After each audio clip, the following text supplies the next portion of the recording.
Hello my lovely crows, and welcome to another reading. And thank you for tuning in again. I'm excited to get you this out as soon as possible and start to actually get a schedule together. But today we are asking and tuning in to spirit about how to make, the best of your life, the situation you're in. Because we all want to do better for ourselves, improve, and it's always easier said than done. And it's always easier to just look at other people and see what they're doing and be like, damn, wish that were me. But instead of wishing, wanting, and hoping and humming, we're going to be asking the cards about, what our lives look like and how it is we could be moving them in a better direction. What steps you can take, starting with the, minor steps, 1 foot in front of the other kind of thing, and how we can improve from there. We've got 4 groups, and they're all lovely little points. I'm terrible at intros. I promise I'll get better. But we've got the 4 groups laid out in front of us. If you would like to pause to choose, you can go ahead. I'm just going to continue rambling a little bit, but in the reading, we've got some pre-shuffled oracle cards. Then we'll get a couple tarot cards just to get a handle on where you're focused right now versus where you should be focused, and then how to get yourself on the right path. Then some advice, because advice is always nice. And if you've got any suggestions, ideas for other readings you'd like to see, make sure to leave them in the comments. Leave a like on the video if you find the reading helpful.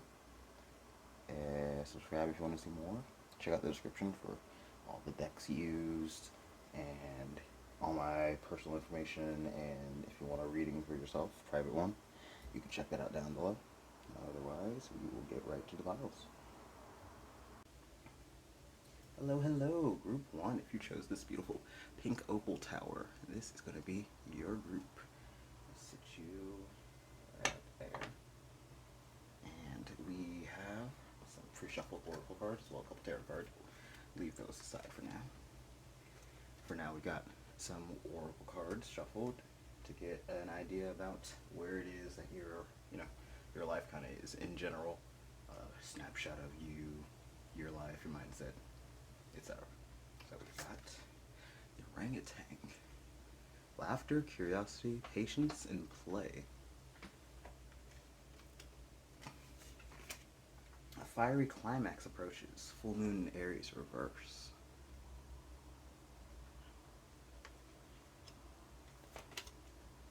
Got visions in reverse. Psychic images. Clairvoyance. Ooh, I cannot read. 1 second. Psychic images, clairvoyance, seeing out of body travel. That's a seeing? Okay, making sure it's a seeing and not like searing. Right. Got Pallas Athena, I think, in reverse.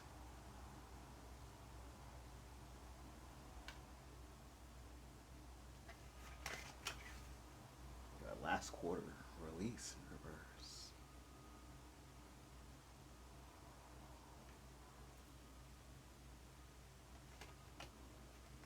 Judgment in reverse. I understand that everyone has their own unique path and challenges.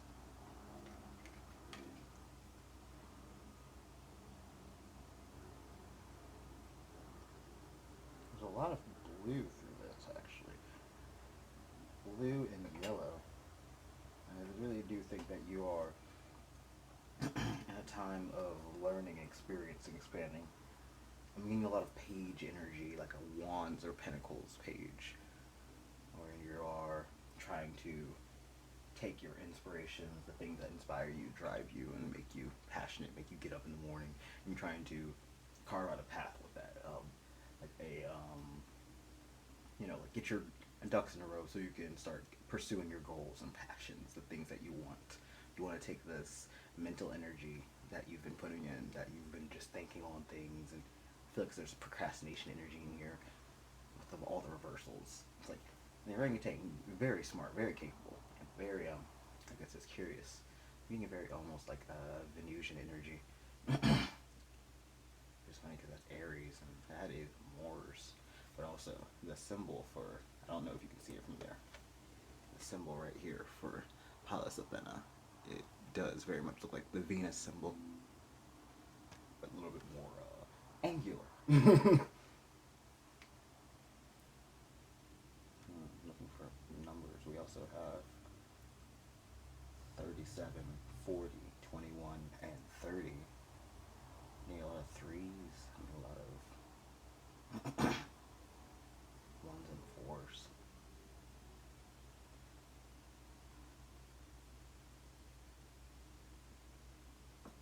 Definitely a time of focusing on yourself, your goals. I feel like you might have, this is a period for you with that visions where, like I said, if you've been thinking on decisions, you've been trying to get your goals, your affairs in order. That's what I was trying to think of. God, yes. Words are so hard when I try to.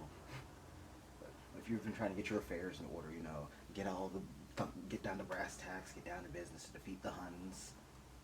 It's been burning a hole in your mind, honestly, because you've just been thinking on it so long, almost like, I feel some of you, I almost feel like you've been trying to manifest it, like, and not that that's a problem, but there's also a concern about neglecting your physical world. Like, I feel like you might hit roadblocks, you might hit challenges, and because it's not because what you planned for, not what you wanted, not what you were looking forward to, it kind of just, it's like full stops and breaks, and then you are completely scrambled, confused, no idea where to go. Almost like that Aries in reverse energy, like you're just charging forward. You're thinking so hard that now you're charging forward thoughtlessly, almost like you're on autopilot because you're trying to process everything in your mind so much that you can barely focus on the world around you because you're trying to be 12 steps ahead of everything else, so that when something goes wrong 2 steps back, you're unprepared because you have already planned 20 steps ahead, and you're like, I have no idea how to accommodate this. Oh God. And just a lot of stress on you that does not need to be there. You're a very fun, energetic person in Group 1. You have a lot of bright energy to you.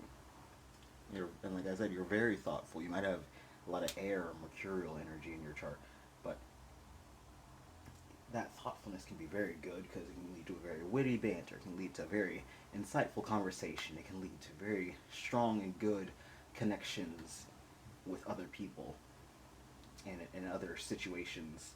Maybe even connecting like scenarios and mindsets that would have never even come together if you hadn't put A and B together on a cork board and put the strings together, But that can also lead to a lot of mental whirlpools where you just kind of circle the drain and get yourself too anxious and worked up over things that don't matter, or you start dreaming up scenarios in your mind that are either you have no idea how to get there, or you are just completely enraptured with thoughts more than life, to the point that you're like, yes, I will live like this one day, but I aren't figuring out a plan, have no actual goals set, are not working towards it, or burning yourself out so badly that you have no way of getting there, like 1 step forward, 2 steps back, because every time you get anywhere, anytime you even like maybe you're struggling to save is something else I'm getting,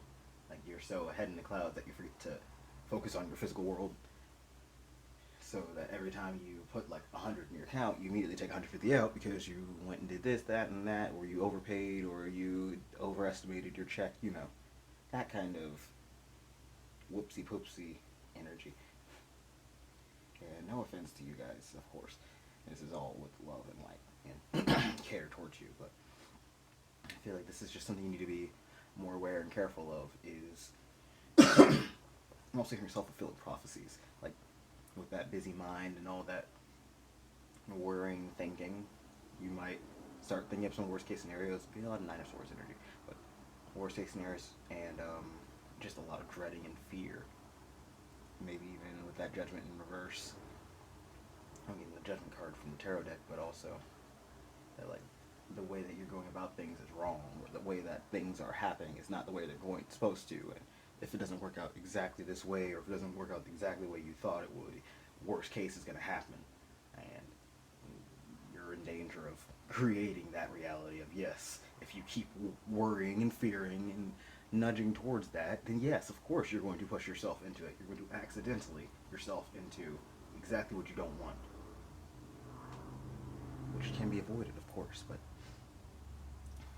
you're going to just be careful of yourself and your energy and how you are expending your energy and time. Take these up. Start laying out our tarot cards. So first, I got a couple cards that I chose ahead of time. Got one here for where your priorities are right now, and I got one for where your priorities should be, and I got one card for how to take a step towards that, where you take a step in the right direction, you know. So, where your priorities are right now, we've got the King of Cups. Very much so. Where you should be is the Queen of Wands, yes.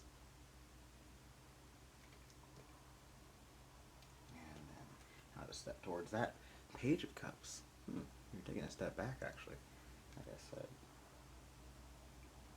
Taking a look at where you've been, how you've lived your life, your perspective, and how your thought patterns, like even though this is Cups and Wands, it all leads back to your head, how you're feeling, what inspires you. I feel like you right now are so focused on trying to seem mature, on getting like big, bad, mature, be the strongest person, the biggest person in the room. Almost like you're compensating, or like you're finally able to express yourself properly, or be the person you want to be. Because this King of Cups are very much someone who's in control of their emotions. They feel and experience the whole breadth of emotions, all the parts of it, and is familiar with their darkness and their light. And what makes them stable and calm under duress is the fact that they've been through it, or they know that it'll pass and they'll get back to the regularly scheduled program after whatever this distressing moment is. And that is where you're trying to embody right now. And I feel like that it's not that this is contrasting the Queen of Wands, which is where you should be, or where you should be prioritizing your energy, but I feel like it's almost like lacking a little. You're focusing more on being stoic under pressure and calm, braving things. Wherein Spirit's urging you instead to almost like embrace the chaos. Like you're very much organized. It's almost like King of Cups bordering on a King of Swords energy, because it's feeling very much like stoic, almost like I keep getting Guts Berserk in my head, if you're familiar with that anime. Someone who's very much a kind, caring person, but is underneath like 20 layers of trauma and suffering and stoicism and having to kill thousands of demons and watch all your loved ones get killed. Yeah. And instead of embodying your Guts Berserk, they're asking you to embody another anime reference, your Spike Spiegel instead. With that Queen of Wands, that's a very fun, confident, show-offy energy. She knows she's confident. She knows what she's doing. Lilith is, if you weren't familiar, she is supposedly a demon. Some people revere her as just like a saintly spirit. She was the first woman. She is overall just kind of a symbol of sensuality and feminine power. I would recommend you not only look up where your Lilith is in your birth chart if you don't know already, but just looking up Lilith in general. Her energy might be something you want to look into. But she's very much unabashedly herself, and all her flaws, scars and all. Like nothing, obviously it's censored, but like nothing is hidden to the world in this image. She is just all out and loving every inch of it.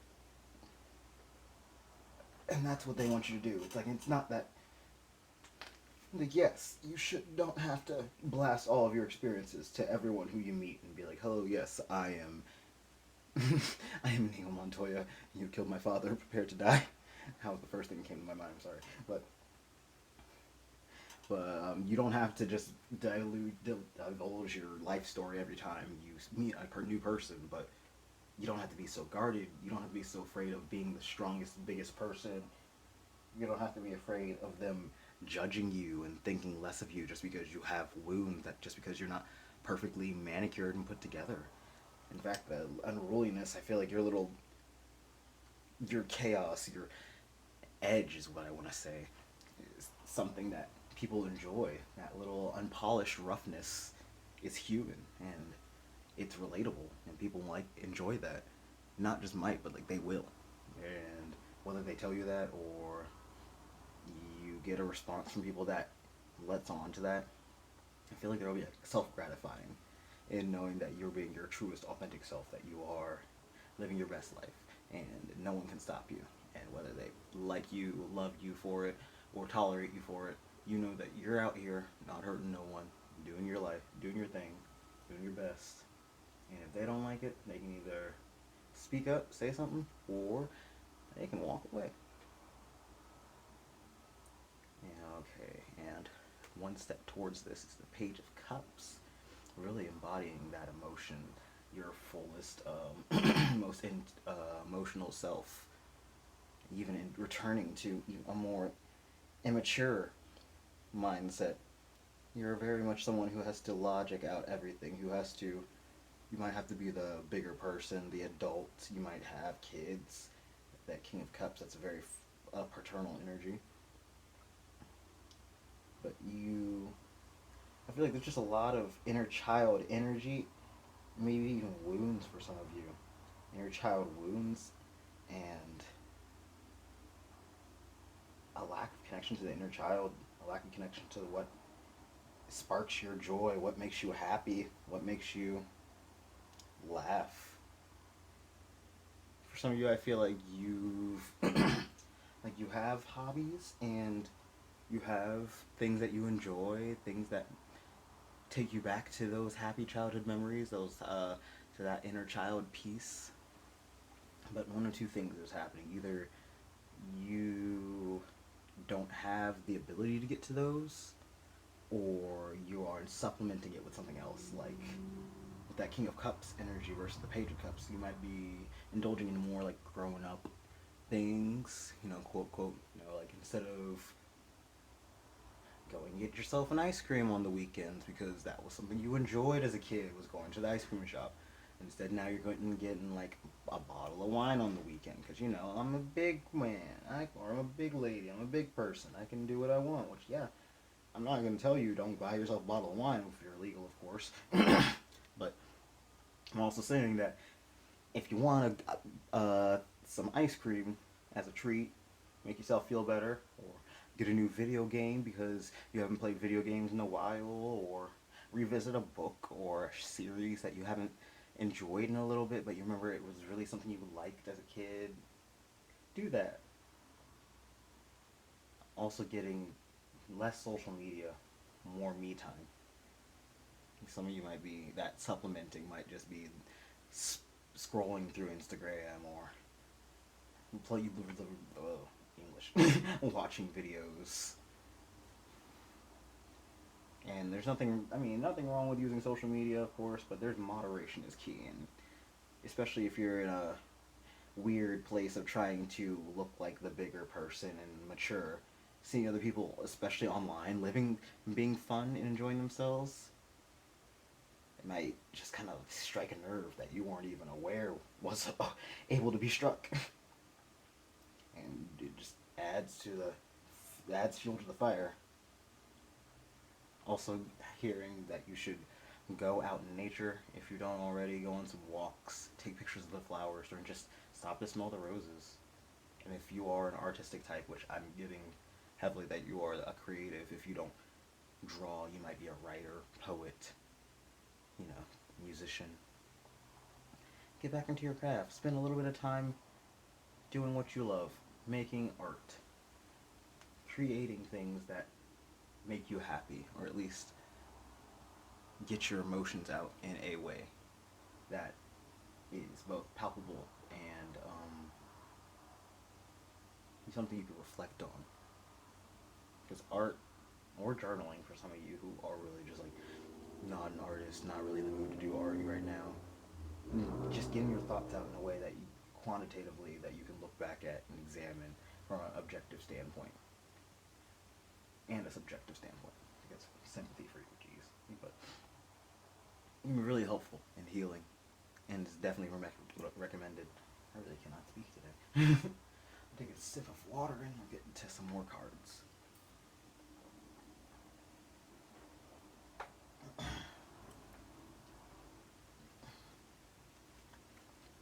Alright. Deck. Alright.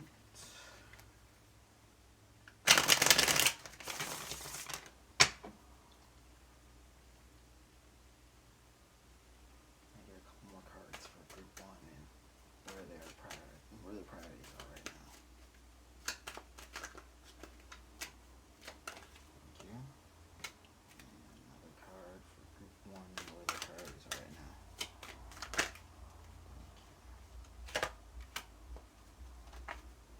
So we got the 6 of Swords.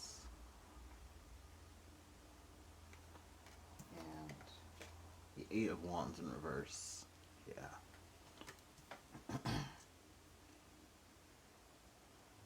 I feel like you're kind of, like I was mentioning earlier, where it felt like you were just all gas, and then if something came up and threw you off, it really threw you off. That's just the kind of energy I get, that you are spending so much time just kind of trying to chug along, looking like you are performing well, like you are doing well, that you are living up to the standards of society, and that you are like, almost, I'm getting like, you might be someone who is a little bit more childish in energy in general, which is what that Page of Cups might be referring back to. It's like, just embody that inner kid, let him be loose. And yeah, that 6 of Swords, definitely healing that inner child, letting it speak, be loud, be proud, be out and open, and being around people who support and facilitate that, instead of having to always be the bigger person, having to always be mature, having to always swallow your feelings because, well, what if that throws off the flow? That's exhausting, and it's not conducive to healing, which healing is always, it's continuous.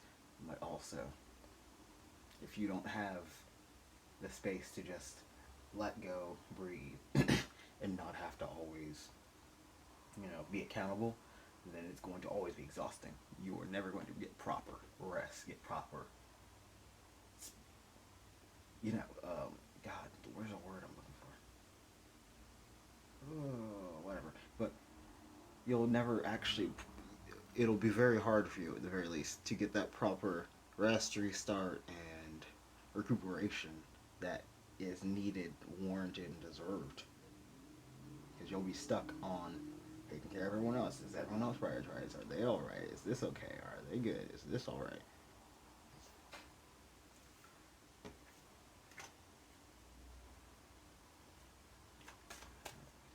Cards for group 1, where their priorities should be. Okay. One more card, please. Where their priorities should be.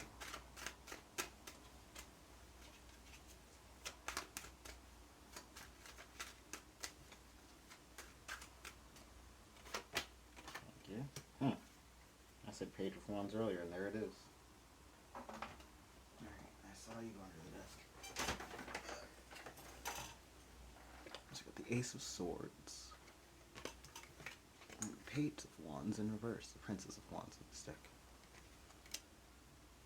Definitely, I feel like this is how you feel right now, confidence-wise. Like, emotional-wise, you're like, alright, we can figure it out, baby steps, but confidence-wise, I feel like it's a little bit harder. Maybe just because I've got a couple things. You might be someone who has some very niche interests or hobbies, some ideas or some experiences that aren't so commonplace and are a little harder to relate to, and you're afraid that whatever you create, whatever you express, might not be received as well. But used to that. That is, whatever you're dreading is mostly in your head, and any haters are minuscule at best and forgettable at worst. Most of them are probably insecure. They're probably embodying this Princess of Wands more than you are, hating that you are ascending to that abundance, that confidence. With this mental breakthrough, I feel like you are, right now, with that big brain of yours, either now or in the very near future, you are figuring it out. You are having a breakthrough, a mental epiphany of what you need to do, how you need to do it, or how you can do it. You might see something that inspires you, or you might finally just kind of, I feel like you might have like like I said, an epiphany. You might come into an event and a situation that was unexpected. You know, one of these curveballs that you dread so much might actually do you good. And it opened your eyes to something and you're like, huh, well, when you put it that way, and suddenly you are on the path to self-discovery, healing, and growth, just suddenly popping off in your confidence. It might even be like a spiritual awakening for some of you guys, or a spiritual reawakening, because you know, you have multiple. Get clarify on page. Oh, jeez. English, I told you. Can I get some more cards on group 1 and how they can take steps towards improving their life? There's life sage. Okay, thank you. One more card, please. Thanks. Our final bottom deck is King of Pentacles in reverse. I'm getting some selfishness. But it's not the bad selfishness, interestingly enough. But yeah, split the deck and got the Knight of Pentacles. It's not bad selfish, it's just rearranging your priorities. Taking it slower if you gotta. Nothing wrong with taking it slow. I'm getting a real Marie Kondo sense out of these two. We got the Four of Pentacles in reverse. And the Five of Swords in reverse.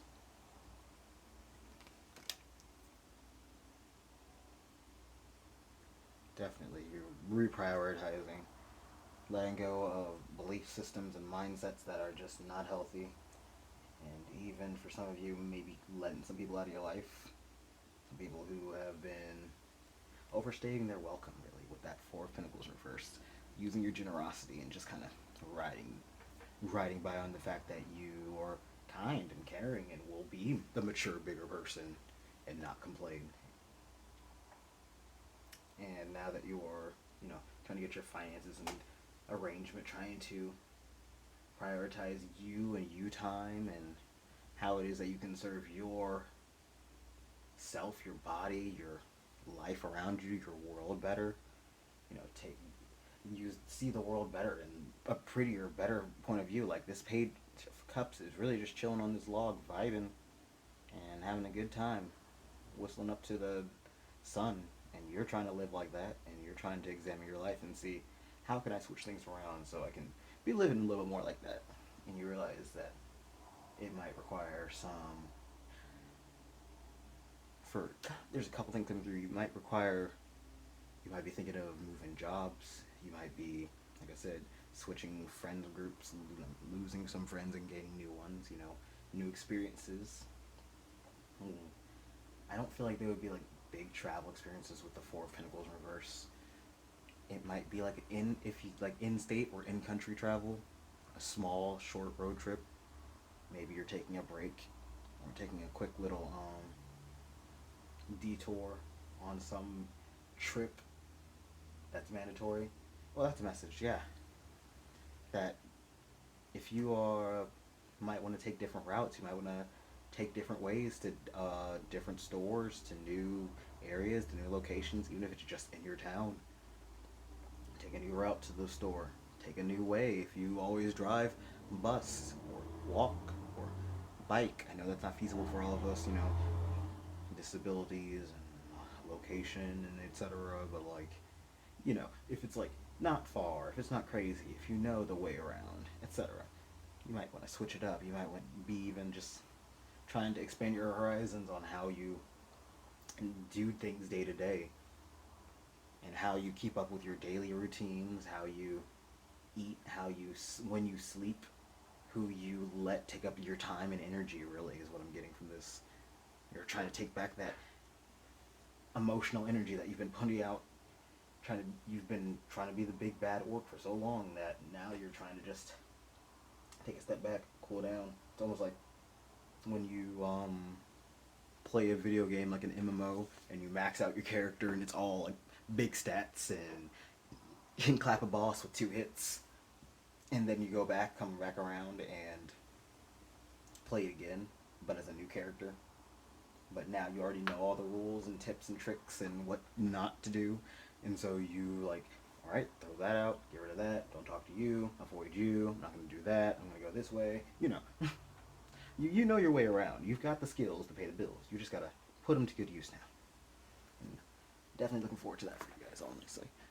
It's going to be, I saw 29/29 when I looked up, but it's definitely coming for you, that you are moving into a time of peace, a time of that mind, that active mind of yours, not working against you, and instead using that to your advantage and not just running amok, running your gears.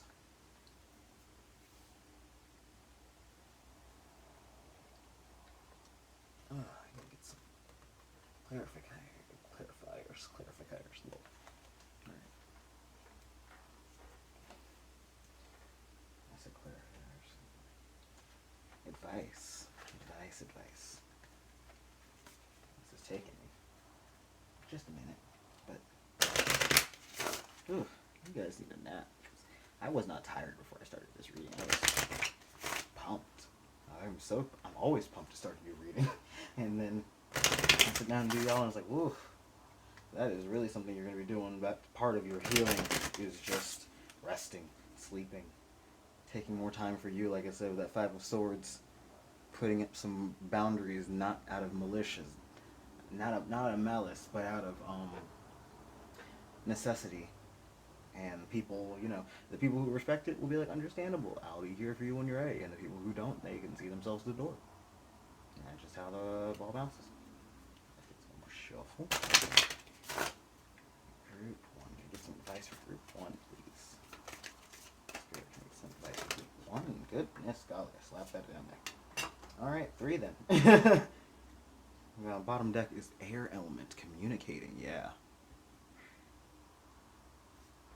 Definitely. And find the cards that absconded. Bitch. Alright. Got 8th house, endings and beginnings, definitely. Void of Course Moon, missing. And fire element, desire, in reverse. Interesting. Definitely. You're changing your outlook, the world, and the way that you handle the world. Also, you got 37 twice, I think. 1 second. You see, 37 was on this card in the visions. And that is also reverse. And that adds up to a 10. So 37 or 10 might be important. Whether you might be, some of you might be 37, possible, or 10 might be a number of importance. 10 also reduces to 1, which is very Aries, self-focused. And so is Void of Course Moon. Void of Course Moon with missing, really. Void of Course Moon is when the moon is moving between the signs and it's not aspecting any planets.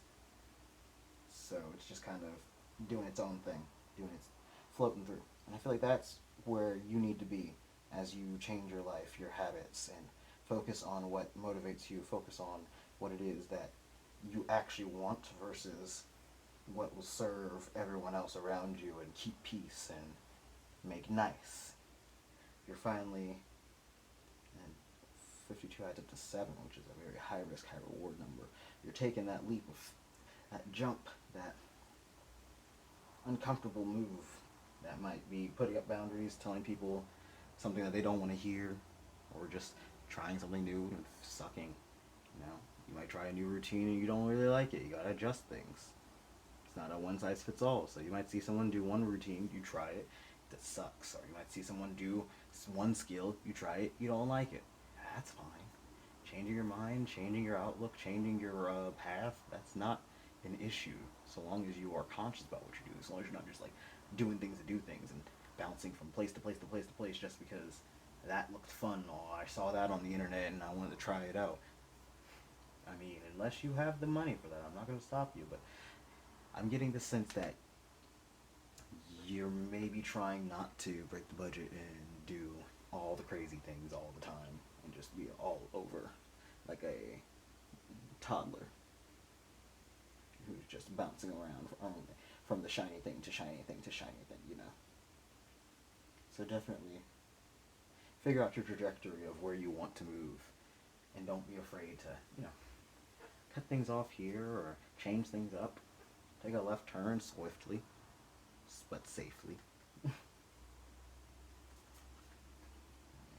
get a couple cards from Ancestors Animals deck.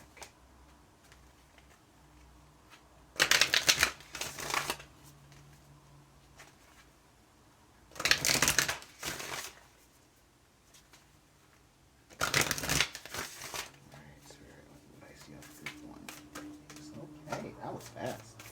Anything yet? Alright. You have another message for me. The last one gave me 3.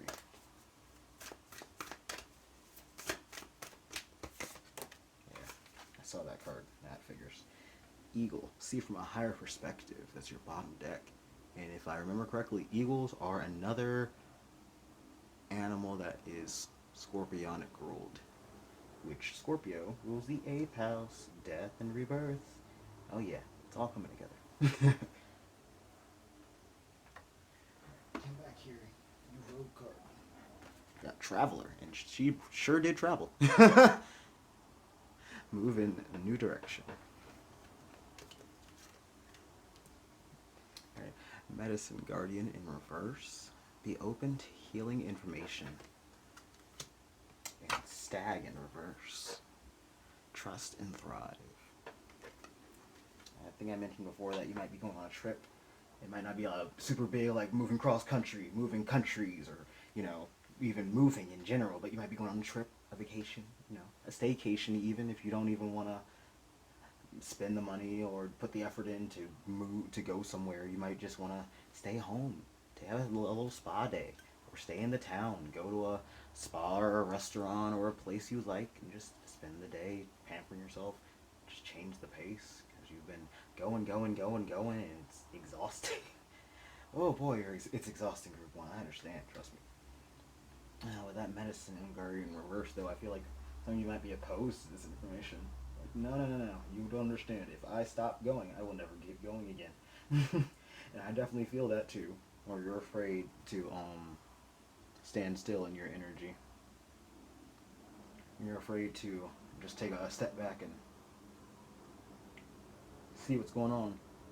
You might even feel like prey. Like, even though you were embodied by that eagle on the bottom, you're feeling more like this stag, and not a very strong and fast one at that. And Medicine Guardian and Stag together gives me the energy of a wounded stag. Just limping through the woods, trying to get through, you know, trying to make it, trying to pass on its genetic information before it bites it. It's like, that is not how you need to live. You don't need to be on survival mode. I feel like you may have even... I did mention that you might have a trauma, unfortunately, or just have lived through experiences that shaped you, that stuck with you, and otherwise might still bother you on a way that consciously or unconsciously affects your actions, your everyday. That work, that King of Cups, usually King of Cups have to go through some struggle. They do not get that strong and able to bear those strong winds just because. That orc did not wake up like that. I'm sure that orc, there's probably some gladiatorial orc fighting camps or whatever. But the point is, you are not going to lose all your progress and or suffer if you take a step back, if you focus on you, or if you, some of you, yield to advice, yield to stopping, resting, changing course. That medicine guardian, there might be a friend or family member, someone who cares about you, who has been giving you this information, has been urging you towards rest, changing lifestyle up, changing the way you live, think, and exist, really just go about your day-to-day. But you, either because of your existing wounds or because of just your go energy, it's been hard for you to adjust, hard for you to really take stock of what it is that could be changing and what could be improved upon. I mean, it's hard to be objective even. But you're also noticing these things to yourself. It's not like you're completely dense and unhearing and unnoticing. Like stag, very perceptive. If you've never noticed a deer, like if you've crept up on a deer at all, they will immediately notice you like 500 yards away, like, huh?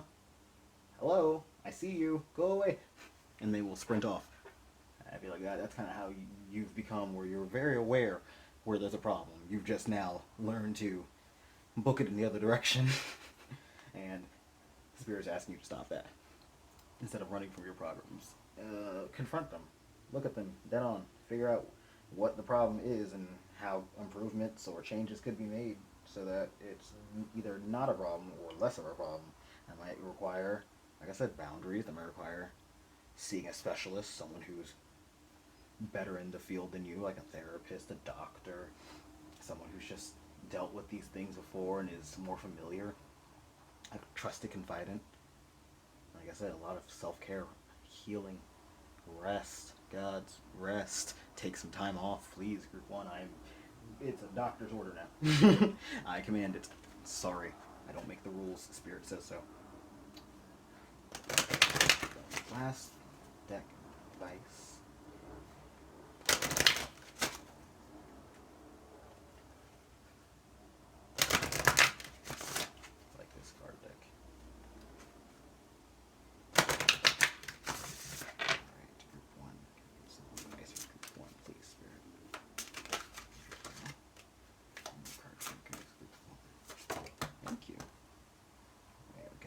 Patience in reverse in the Japanese wisteria.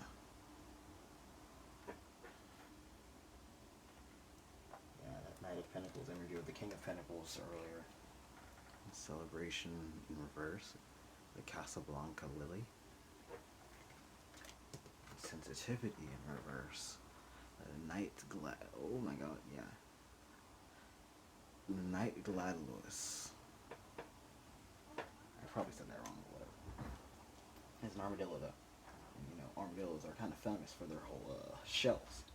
I feel like you've very much learned that King of Cups and the Stag to be guarded.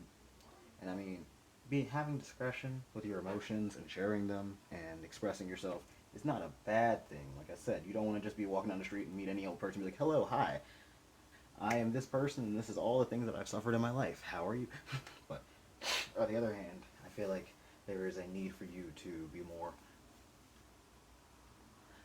not perceptive per se, but receptive, there it is, receptive towards what people tell you. Because I feel like there's like a fear that if you're not right, or if you don't get it right the first time, or if it doesn't work out exactly the way you planned it was supposed to be, then it's a complete wash and it's over and you're a failure and you can't do anything right and oh god, how did I get this far? We're spiraling, you know. But the Spirit's telling you to just take a step back, more objective approach, just like that eagle. Take a more bird's eye view. Be patient with yourself and remind yourself that it's literally human nature to fuck up. The long and the short of it is humans were born to make mistakes. Like we all err. We all make egregious mistakes. I mean, shoot, have you ever seen a flower that was a mistake?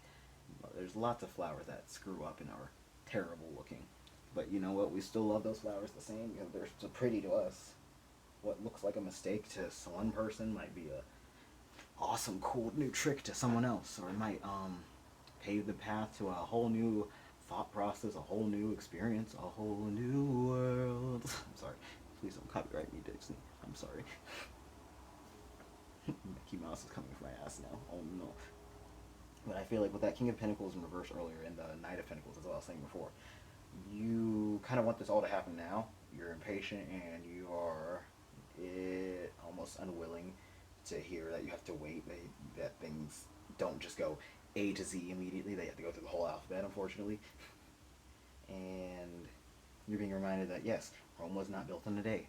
It's a very cliche saying, but whether it is your routine getting built or your job, changing jobs, building up your new career, you might be working on a new, changing your diet up. You might be working on changing up your fitness routine. You might be working on, like I said, trying to get some travel together. Just generally trying to figure out new things and learn new skills and experience the world. Don't be afraid to make a pitfall, to make mistakes. And I also feel like don't be afraid to celebrate these alone. The celebration in reverse, I feel like I'm getting a lot of Six of Wands energy, which is people might not be all on your side or things might not work out perfectly. But you might have, small things to celebrate. You might have little celebrations, the little victories, the little things that make you happy, that show you the light. Back to that Page of Cups again. And the things that spark joy in your life regardless, things that made you happy as a kid, things that make you happy now, that are adding to your experience, not taking away from it, that are things that you feel good about spending time on. Like, I feel like that's one thing, is that there's something that you want to do, or like hobbies or free time, time passing things that you do now, that when you're done doing it, you're like, that was a time that I spent. And Spirit's asking you to find the things that you can do, whether around the house, little hobbies, little things, and etc. that you can do or work on or experience in your day-to-day. Bring joy to you when you're done with them. You finish it and you feel satisfied. You finish it and you feel content. You finish it and you're like, that was a job well done. Pat yourself on the back. Because that'll help bring out that confidence. That'll help instill that joy and that strength and the power within. Yeah. But yeah, it'll really help gas you up yourself. And then you'll feel more confident to step towards it. If not just in general, then in front of other people, with other people witnessing it, in a crowd, in public. Go launching something, and it might just be the stepping stones, it really seems like a stretch, but getting that joy in every day, because unfortunately, life is never happy. Life always sucks. But finding those reasons to be happy, finding those little sparks of joy, the little silly things in life, and the fun things, and the moments that you can have, is really the stepping stones and difference between looking at life as a endless slog of tired and misery and nothing's ever going to get done, I'm always going to be in this grind, and looking at life as, well, I'm here now, and that's not my favorite, but like, if I keep at this, then I'll lead there, and once I get there, then I get there, and I wouldn't have gotten in touch with ABC if I'd never signed up here, so like, I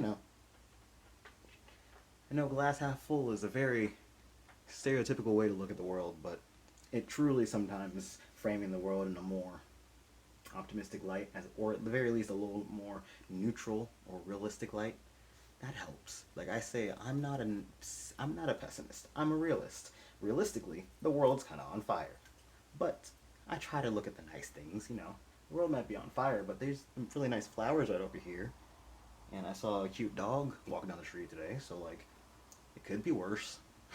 And I mean, I'm gonna come home and be housed and get me a pizza. So like, really living like Larry, aren't we? Trying to frame your life a little closer like that, at the very least, and a little less blame on yourself if things go wrong, because you're only one human again. Oh, group one. Feel for you, and I'm rooting for you and your journey, and your healing and your growth and your endings and beginnings. thank you so much for tuning in and watching to the end. Thank you for liking the video if you enjoyed, and subscribing if you want to see more. I'll leave all the decks I use below, as well as links to my socials, and if you want a private reading. And hopefully I'll have my website up soon, because I'll be selling things. Keep your eyes out for self-care products of the fun variety. I'll leave it at that. But thanks for tuning in, Group 1, and I'll see you in the next one. Hello, hello, Group 2, and welcome. If you chose this lapis lazuli tower, this is going to be your reading. Set that there. And today we are checking in on our lives, the sitch, and where things can improve and how can we improve them, because improvement always is something we can do, but having a plan is more important. So actually, I'm gonna set these 3 aside, shuffle those for a second later, but got some oracle cards just to get the sitch. Got the masked owl, insight, wisdom, foresight, foresight, messenger. I'm dyslexic. Alright, got Uranus, change in reverse, and energy field adjustment in reverse. It says aura cleansing and health.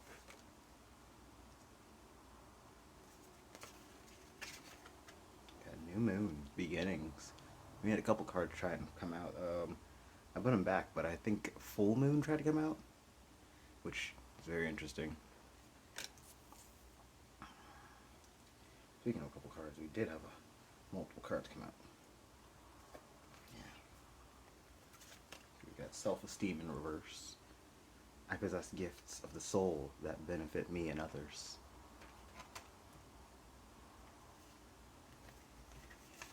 Got friendship in reverse. I understand that a friend is in my life for a reason.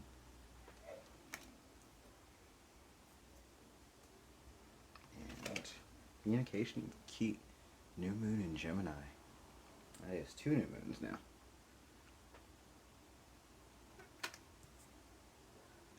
Very strong air energy. Like even stronger than Pile 1. I was mentioning Pile 1 that they're going to be strong in air, but also very strong Libra. And a couple other things I couldn't tell off the top of my head, but you got Uranus, Gemini,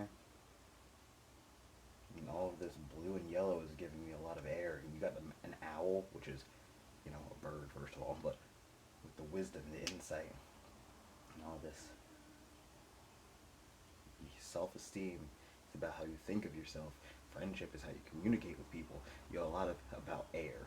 So if you aren't an air sign, it might just be that you may need to focus on your air energies. So like correcting how you think and correcting how you communicate and interact with the world around you. Well, interact would be more like Earth, but how you think about the world around you and how you will interact with it. And that's a lot of 6s. We got 6, 15, which is 6, 26, which, 2 6.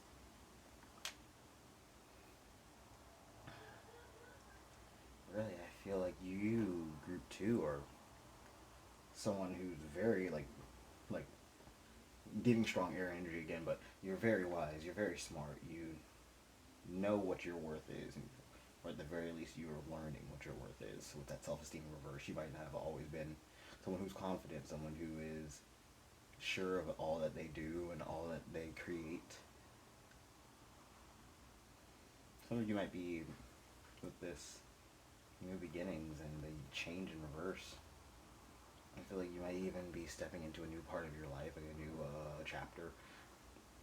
Whether that is like a new business, a new endeavor, new schooling. You might be taking on like entrepreneurial or managerial authority. So now you're in charge. You're the one calling the shots and making the moves.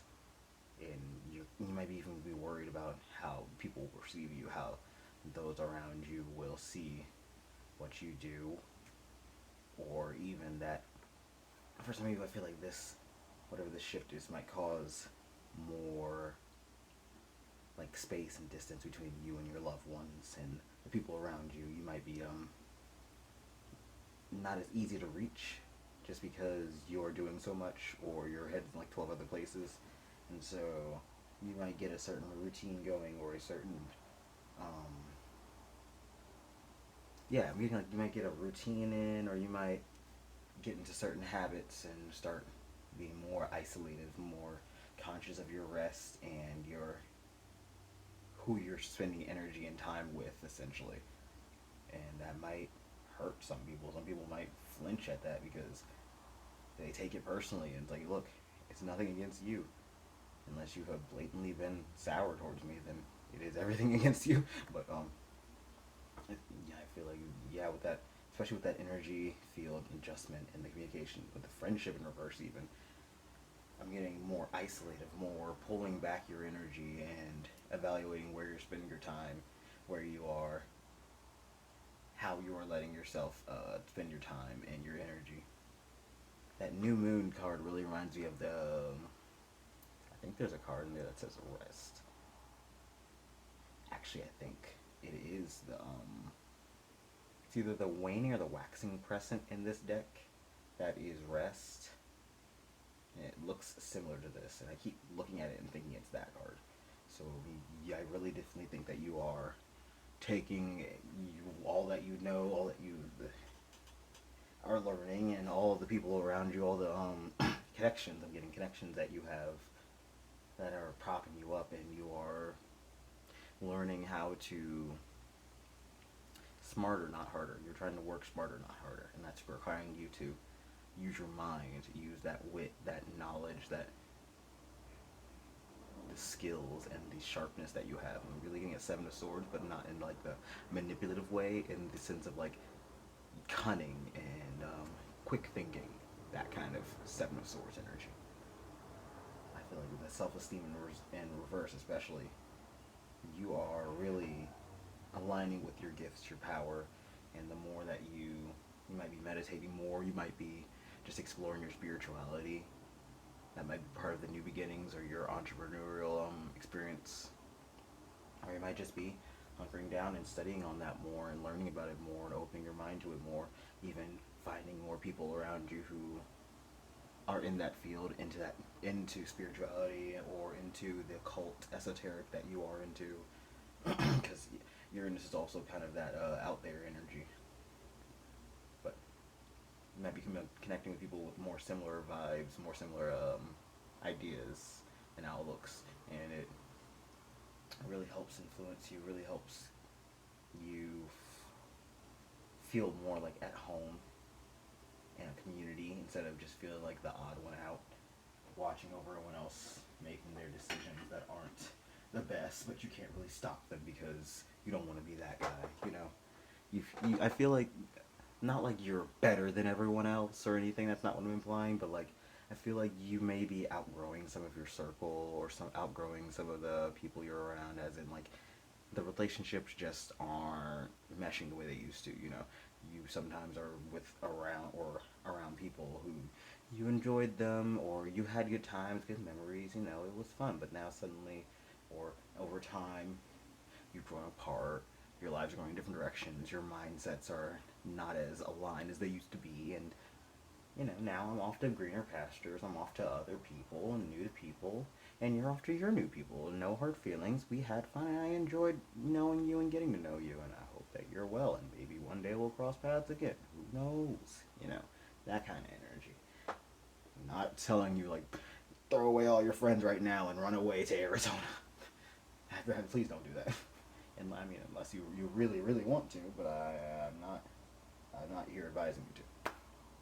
But we're gonna get these out of the way and start laying some tarot cards down. Whoop-a-doo. Ouch. Don't mind me, I'm old. Okay. So we got 3 cards. Actually, I'm gonna grab some water before I do this.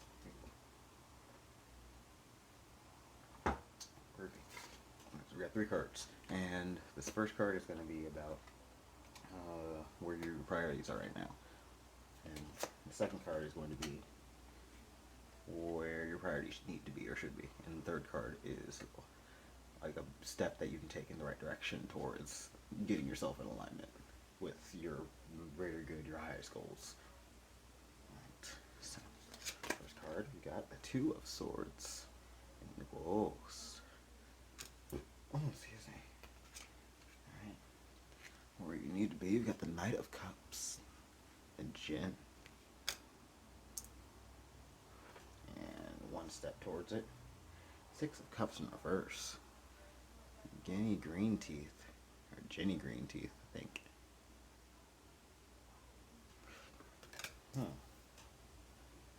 Also interesting, you got like all mythical, supernatural, paranormal creatures, so I'm really leaning into that. You might be really in your head space, or in getting into spirituality, if not just getting really into studies in general, of learning. Right now, you're really focused on... I mean, you're kind of just focused on where you are right now. Which, what it sounded like was... I mean... You guys are figuring it out. But it feels like it's not moving fast enough, is what I feel like. You're... Like... Yeah, almost how, like, I immediately thought Danny Phantom. If Danny Phantom was in a world where the ghost zone was malfunctioning all the time, and he'd probably just be, you know, rolling around like, boo, beware, like the box ghost. He wouldn't be much of a threat. He wouldn't have much to do. He's got all this power and all this skill and all this knowledge, but, like, he can't do anything because his environment's, like, whack. He has no reason to fight. There's no need to fight. So he can really just hang around, haunt, and vibe. But I feel like that is definitely something that you're sick of. I would have fun for all of, like, a little while, and I'm sure that's what it felt like. Getting big fish and small pond energy, where it's like, you've gotten comfortable here, you've established your footing, you know how to do things. I'm seeing, if you've seen The Matrix, that scene where Neo is just kind of casually catching the punches, that gif, or that scene, whichever, both is good. But yeah, I'm feeling like that's very much you, where it's like you are or have gained mastery, wisdom, insight, the ability to handle yourself and the situation at hand, and you're ready to move on. You just, I feel like, aren't sure how, or even are worried about it, scared to. There may even be like a couple ways you could go about it, and you're not sure which one would serve you best, which one would actually work out. And get a fear of failure, or a dread of failure. Like, not a fear as in like I refuse to, but like you don't want things to not work out. It would suck if it didn't work out. Almost like you're already dead, this ghost, but like, could you be deader? I don't really want to find out. Can you kill a ghost? What happens when a ghost dies? Oh no. And where your priorities need to be with this Knight of Cups, really embodying that charm, that inner, and I feel like you live a lot in your head, because both where your priorities need to be and where one step you can take to improvement are water.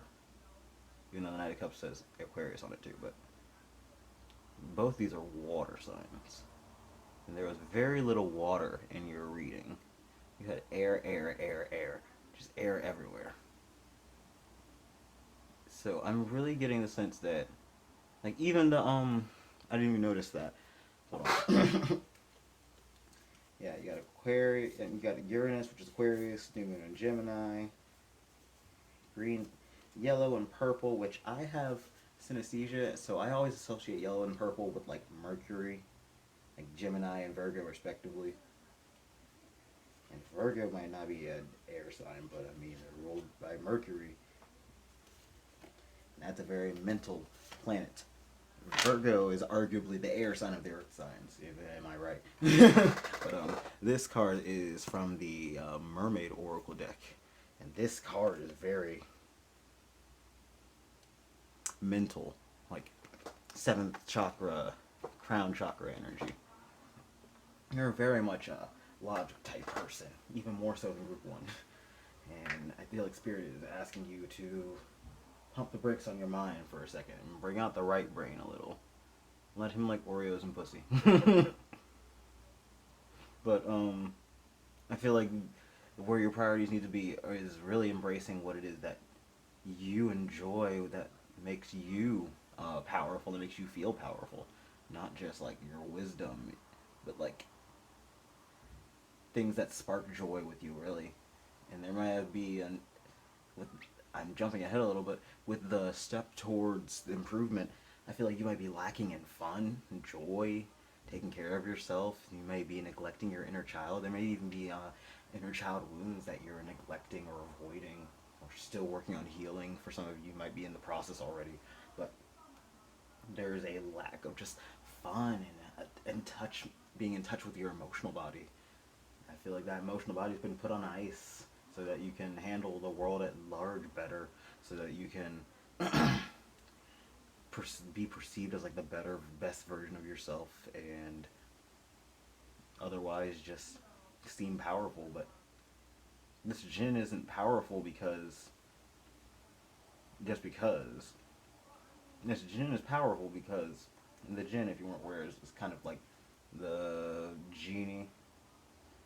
This Jinn is powerful because it feeds off of the desires of humans.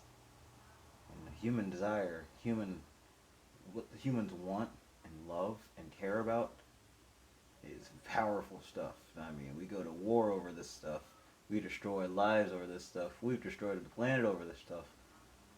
So if it motivates you, if it fills you with determination, if you like it, if you love it, if it's something you care about, it shouldn't matter if someone else might judge it. It shouldn't matter if it's not mainstream. It shouldn't matter if it makes you money, if that's something you're concerned about. If it's something that looks professional on the outside. If it's something that might get you a couple weird looks.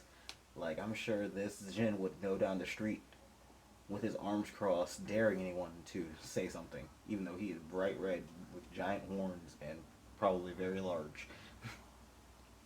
But I feel like this is the Knight of Cups. I'm really getting a Knight of Wands energy from this. Like, I want to, I'm getting some messages about relationships too. I'm going to get into that, but I'm so much more focused on like the inner confidence and inner, bringing out that inner creative. There might be an artist in you that's dying to get out. You might be an artistic person who's just like either discouraged or almost like ashamed of your skill level and what you can and can't do, and you want to improve. But to improve, you have to try. You have to put yourself out there to fail and to struggle and to not be the best. It doesn't have to be in a public forum, of course. You don't have to like blast all your garbage out there on Instagram or something, but you have to allow yourself the ability to stumble and struggle and not be the best, and just do things that because you think it's neat or because it seems fun or because you want to try it. Be a little less cautious. And I know the Knight of Cups lends itself towards being cautious a little. He's some hesitance, but that usually is just a hesitance because, I guess, of the insecurity, of the doubt. But if you let the curiosity, the promise of adventure, of growth, of experience and emotional fulfillment push you forward more than that fear, you can definitely overcome it after a while, with time and with practice. I'll learn to take that fear and listen to it, whether it's a gut instinct or my brain is just being anxious, and we'll have to power through it, because anxiety doesn't just disappear, but you learn to cope. And a step you can take towards improvement, definitely with that Six of Cups in reverse, tuning into your emotional self. You may be someone who's very hardworking. All work and no play is going to make you a dull boy. You need to embrace that inner child more. You may be doing some healing or work. I mentioned earlier meditation. You might want to do some inner child meditations, or really just, especially with the meditations, get in touch with what you enjoyed as a kid.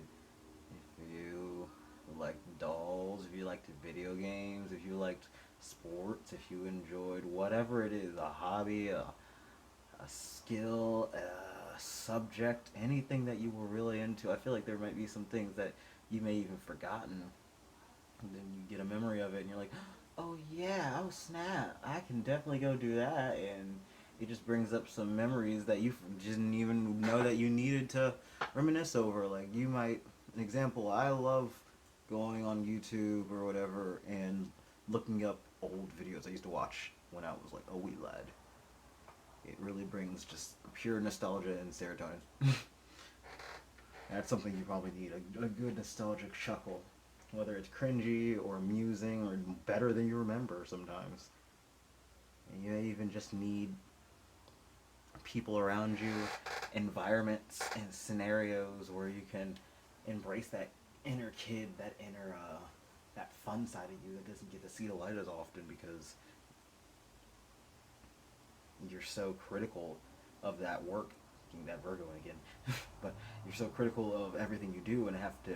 I feel like whether it's because you've been told or scolded into this, or you've had to practice this, that you just feel the need to be so put together and presenting in such a professional manner all the time. When in actuality, you need time and space to let loose and do your own thing because goodness. It's necessary, and if you're not going to find joy in a partnership, you're not going to find joy outside of yourself. You have to create that happiness, otherwise you will always be going into happy situations with a frown. Good googly muggly. I mentioned I was going to say something about relationships with that Knight of Cups and that Six of Cups. You might be someone who in the past or recently has struggled to either maintain partnerships or find people who you feel connected to in that way. And I feel like that's also linked to that disconnection, dissonance from the self, the emotional body, the what you want and what you need in those spheres. And the Spirit's really encouraging you to stop and think about that. Really get in touch with your base, like an Ace of Cups in reverse energy. Get in touch with your needs, your baseline, your what it is you're looking for, and why it is you're looking for that. Instead of some of you might be jumping like relationship to relationship just to stay not single, or and on the opposite end, some of you may be long time single, always single. Some of you, and feeling resentful, feeling lonely, insecure. Why me? Why can't I? And it's Spirit's giving you two things to remember on that front. Number one, it's about attitude, and you'd be amazed how easily you can manifest just shitty outcomes with a bad mindset. Like if you're always in the mindset of like, damn, everyone else always gets it. Damn, I'm never gonna be with the person I want. Damn, they're never gonna like me because I'm XYZ, and they probably like ABC.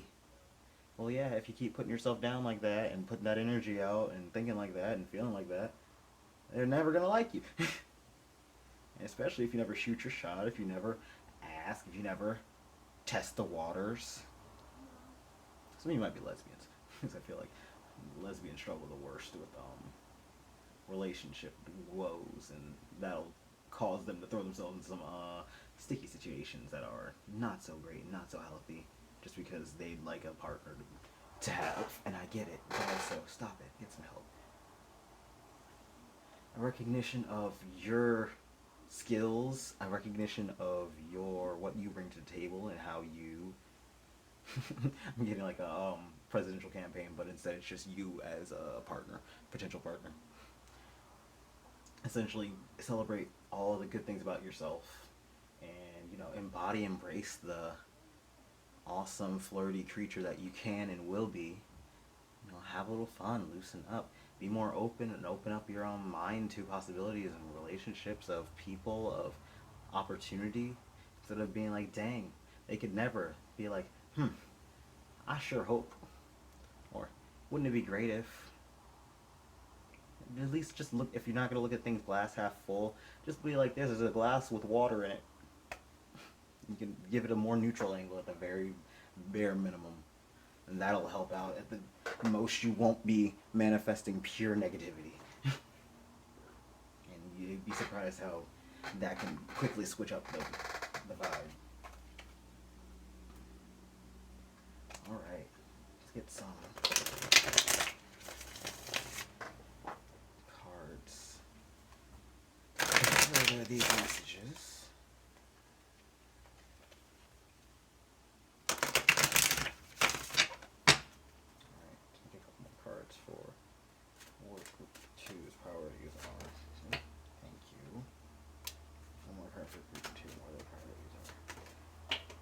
You're just throwing them. Please. I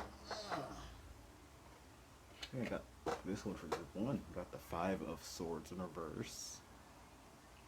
Excuse me. And Temperance in reverse. Absolutely.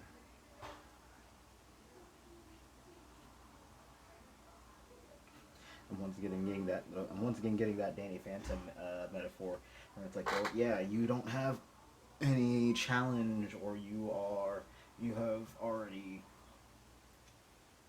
gotten all of the heavy lifting out of the way with, like, maybe you've really gotten past some really hard things, some less than pleasantries with people, and you've grown, you've changed, you've opened your mind, you've moved into a healthier space, or you're on your way to that. And I feel like the waves are settling, and you are calming down, and you're getting comfortable now here where you are. It might not be peace, it might not be perfect, it might not be everything you want, you might still be figuring a lot of things out, but in the end you are, at the very least, you're on a stable path, on your way to figuring yourself out and balancing yourself. But there feels like there's something lacking here, which is interesting because I don't usually do this with numbers. Temperance is 14, and then there's 5, which adds up to 19, which is the sun, but also it's not quite all that 20, which is judgment, that moving on and growing, that rebirth with the skills and knowledge that you have with you, taking that into your new life, taking that onto a new journey, and raising up, resurrecting. I didn't even realize judgment is about resurrection, very plutonic energy, and you're the ghost. You haven't quite added up to move to that judgment energy yet, and that's what you're trying to do. And that's what this Knight of Cups is leading into. Right. Speaking of which, a couple cards clarify where Group 2's priority should be, please, Spirit. Thank you. One more card, please. Thank you. There's that Ace of Cups. And Princess of Swords. Yeah. Put that big brain to yours to rest. Or at the very least, use that big brain of yours to really get in touch with your emotional sphere. Instead of trying to constantly big brain yourself out of situations and be stoic and calm under pressure and constantly have the right answers and stuff.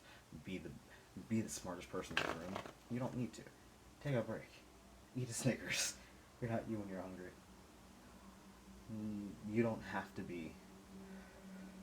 Excuse me. Get this gosh.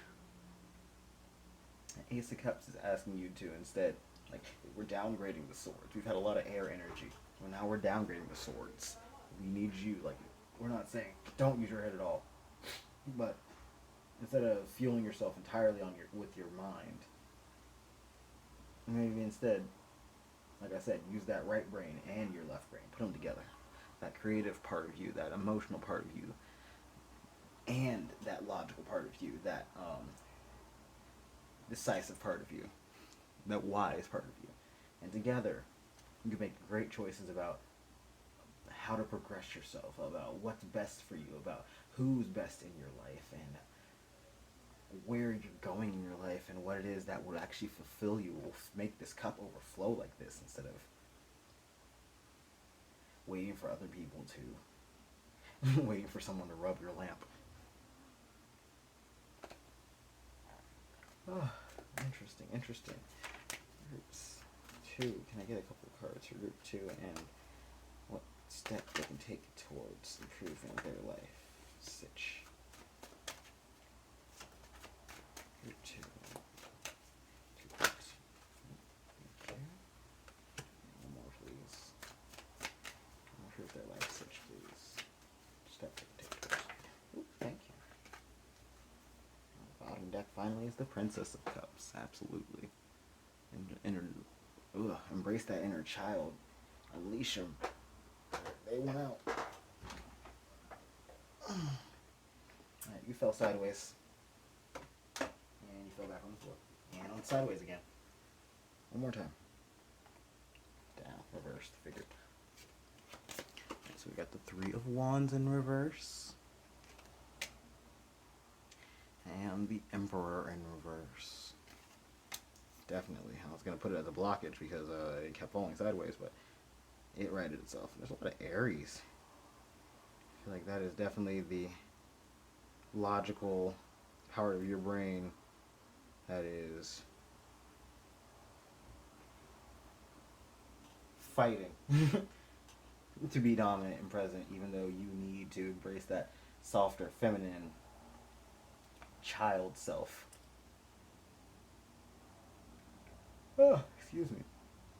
But this 3 of Wands in reverse, I feel like it's really telling you, like, you want to make progress, you want to go forward, and you can, technically, but you cannot if you aren't in touch with why. If you're moving forward, moving into relationships, moving through goals and through life events just because you're, like, hitting check marks, essentially. You just want to look accomplished, seem accomplished, put off the air of accomplishment.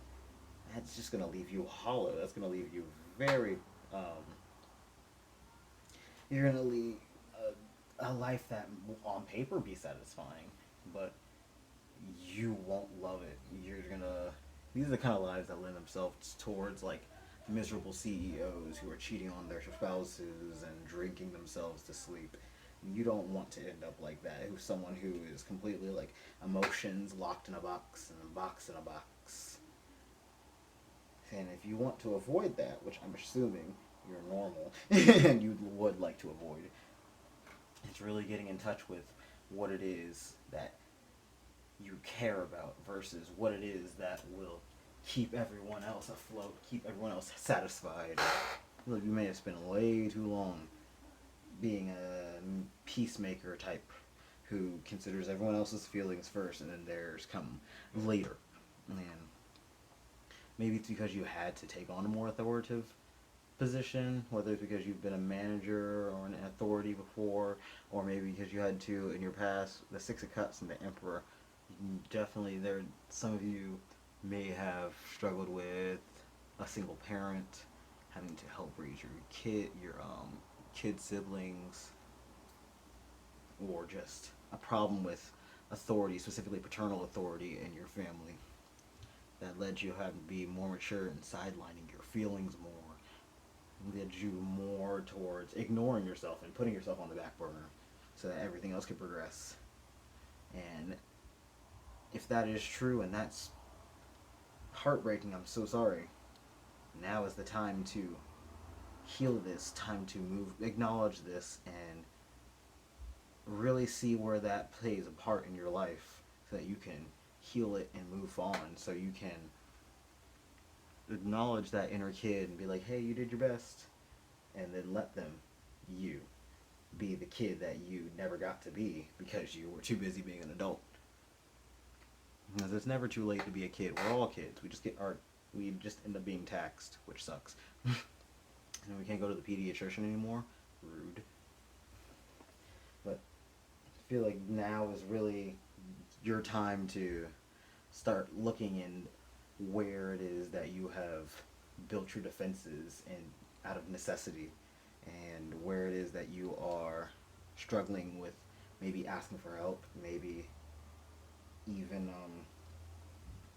like I said, a lot of you struggling with inner child wounds and letting yourself relax, letting yourself have fun, and bringing joy into your day to day, which is something you're working on. Not easy. It's not much, but it's honest work.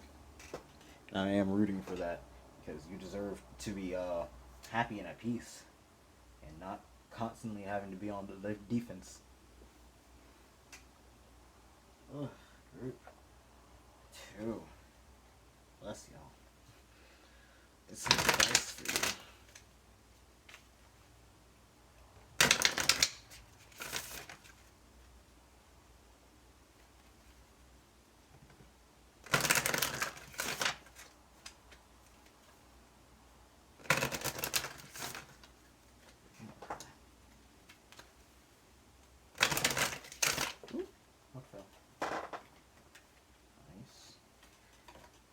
Group 2. What advice do we have for Group 2 spirit? Oh, goodbye. Anything else? There. Alright, thank you. Got Jupiter with abundance on the bottom.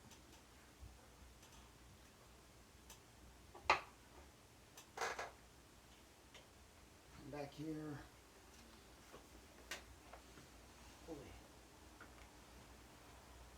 Alright. So we got Mercury retrograde with reinvention, for sure.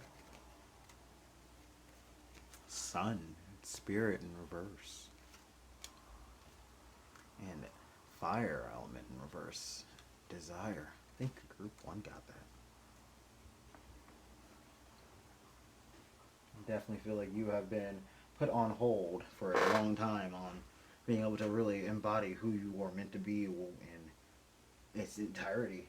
Like, with that sun in reverse, that's just like 19, which I kind of, I channeled that earlier, didn't I? Technically, for all intents and purposes, with these two.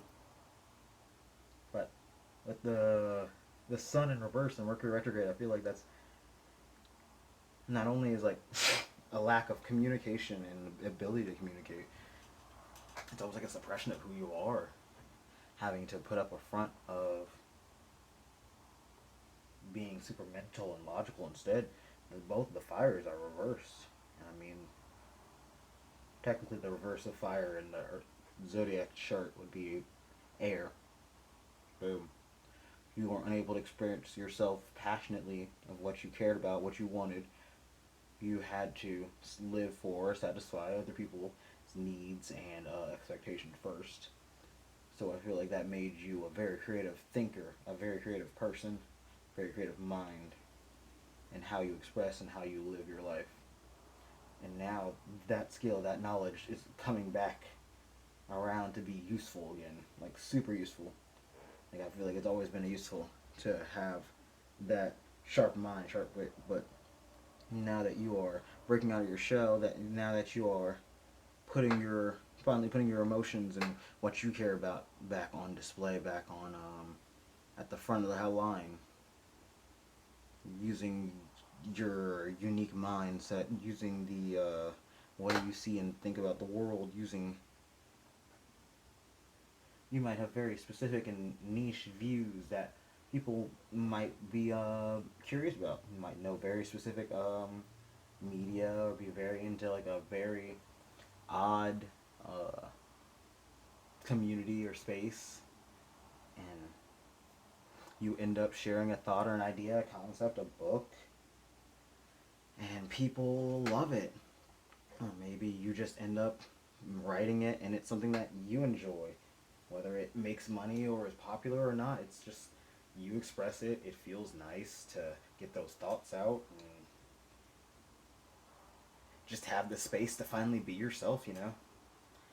That's how a lot of vlogging type YouTube channels start. It's just like, I wanted to talk about this thing because I ain't seen anyone talk about it and I like this, so I'm going to talk about it. Thank you very much.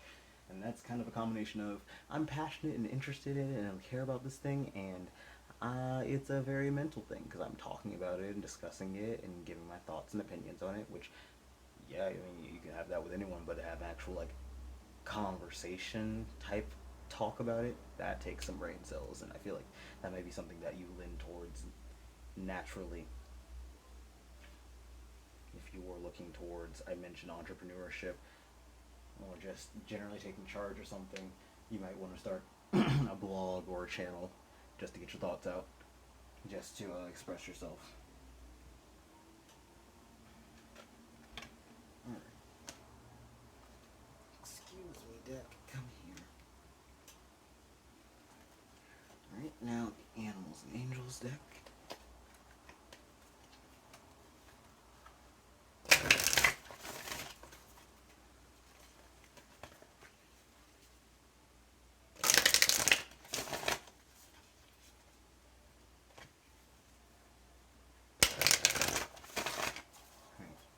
Group 2, what advice do you have for Group 2, Spirit?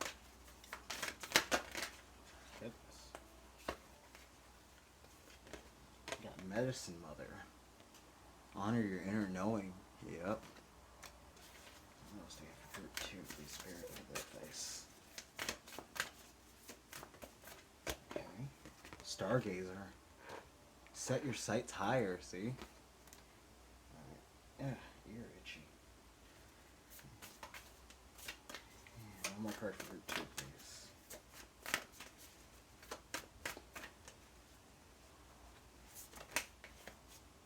High Priest in reverse. Intend and create.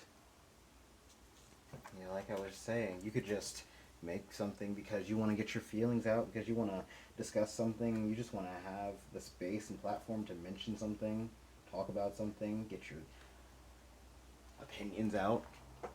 Got Broken Arrow in reverse. Embrace the energy of peace. Absolutely. You have been in that keep the peace and keep my thoughts to myself type energy for far too long. Excuse me, cards. Yeah. You're ready to explode. My cards just fell on the floor. Excuse me. 1 second. Ooh, okay. All my cards. But absolutely. You might just express things just because you want to, because you need to get your thoughts out. And I think this is Spirit encouraging you just know that you know things. You have your wisdom. You have good thoughts, good opinions, good takes. There you go. And you're someone that people want to hear from, whether you know it or they know it yet or not. You're going to say something, do something, and people are going to notice you, and they're going to be like, dang, this guy's onto something. This person's onto something. I like the way they're talking. If you weren't considering a YouTube channel, I'd definitely consider it. Or at least if you were considering like a recording type thing with your voice, like a podcast, music, YouTube, etc. I'd encourage it. I think they'd encourage it too. Just something to get your thoughts out. Anything to get your thoughts into the world at large.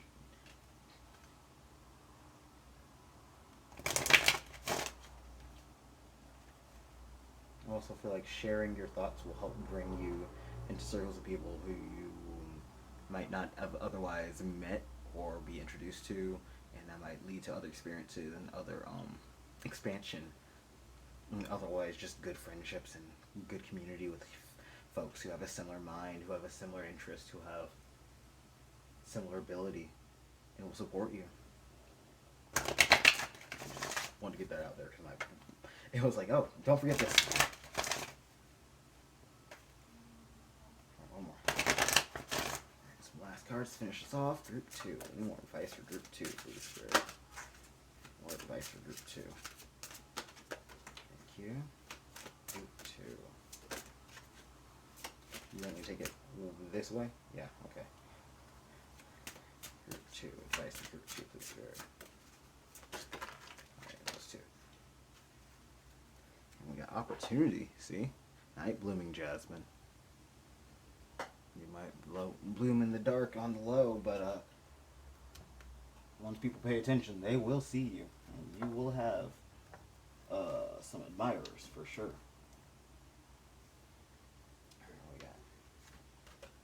Got communication in reverse. The fishbone cactus. Awaken. The blazing star and the Luna moth.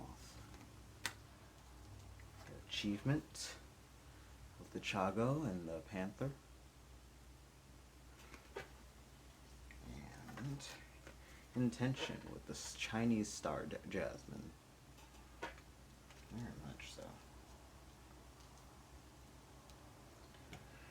Really put your mind and intentions into creating what it is that you care about. Because once you put your mind to it, once you get started on that path, it's going to blow up. It's really going to go 0 to 100. You will either realize you have a passion for it, or an interest, or care for it, or someone else. It'll spark someone else's mind. It'll start a chain reaction. It might even spark your mind to be like, well, not here, but. And I really feel like that making connections with this is going to be something, because it hasn't happened yet, no. That's just because you haven't had the opportunity. You really haven't spread your wings and tried. And once you actually take off, once you're awake to the ideas, and once you're actually on your path a little bit, you can kick those training wheels off, and suddenly you're going to be flying. Anyone who might have had any doubts, especially you, it will be put to shame, because you'll realize, well, this is exactly what I always wanted. You might even just like meditate one day and be like, man, remember when you wanted to XYZ, or remember when you were into ABC? And then you suddenly just start researching, getting into it. Maybe you start making video essays. You know, people make video essays about like certain topics in history and science and just all sorts of things. If you've got something like that, you just suddenly start researching turns to journaling or blogging about it, and then blogging about it turns to video or podcast, and suddenly a bunch of other people are super into it because they also were into this thing that no one else has been doing research on, and no one else has been publishing videos or podcasts over, and they're so excited that someone has it finally, and suddenly you become known as the person who is super into X and is really good at it. And all this just came out of nowhere because you just remembered, oh yeah, I remember when you used to like this back in the day. It really is that simple sometimes. When you have a memory, you unblock a memory, you unblock your creativity and your desire, ability, and fear to create. And it really snowballs into the ideas, the world, the outcome, and the people you want to be around. And it's a really beautiful group too. I'm really excited for you. This sounds really fun, and I'm eager for you to really figure out where it is that you're comfortable, what it is that you are passionate about, driven towards. And the song Fire started playing. I'm laughing so hard. What it is that lights the fire underneath you, and what it is that you really would like your name attached to. Like, what would you like if you could choose one thing to be put known in history for, whether it's like a super silly thing like Markiplier is the king of Five Nights at Freddy's. If you could put your name down as one thing, serious or not, fun, informative, helpful, do it. Whatever it is, figure it out. Make sure it's a good reason, not just like, oh yeah, but like something that you actually care about, and you put your mind to it. Really, only the sky's the limit. Thank you for bearing through my stuttering self and this lovely reading. Group 2, thank you so much for tuning in. Thank you to your guides as well as mine for helping me channel these messages towards you. I hope you enjoyed this reading. If you'll leave a like for me if you did, subscribe if you'd like to see more in the future. Check out the description for decks used and God, my brain blanked. Decks used, and if you want a private reading, that's also down there. And otherwise, I will see you guys next time. Take care. 3, welcome, group 3. If you chose this lovely citrine point. This is your group. We are checking in on how we can make life better for you, Group 3. Improvements, how to make them. So we got 3 tarot cards I'm going to lay over here for now, because those aren't our focus. Right now we're going to lay out our oracles. We've got going on. We've got Python in reverse, discernment, detachment, transformation, and renewal. We've got Capricorn in reverse, achieve. I'm dyslexic. I almost said activate. Got prosperity lies ahead. New moon in Taurus. A lot of earth energy already.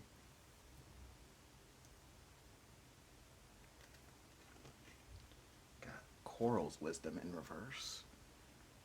Let's see if I can't read that. Colony, delicacy, fragility.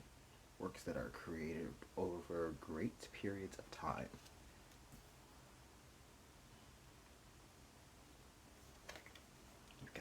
Donna, the flowing one, mother goddess of forest people and fairy.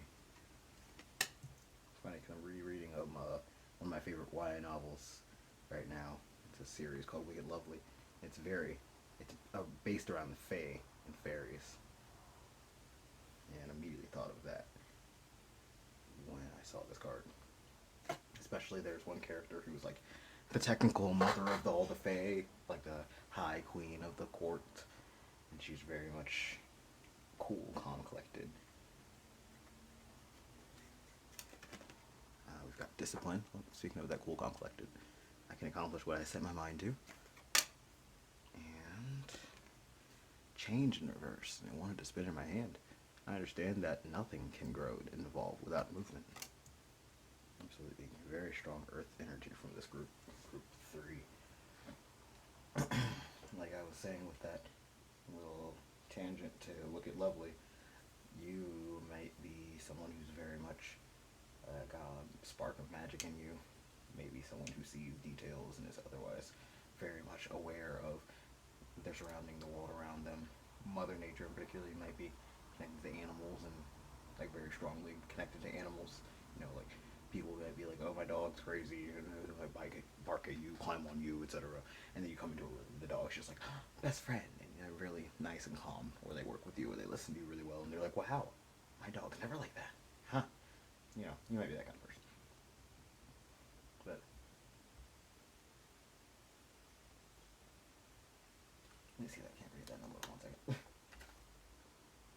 4. Okay, it's 31, but that's a 4. No particular numbers that are sticking out to me right now, but we have 17, 10, 48, 31, if any of those are important to you.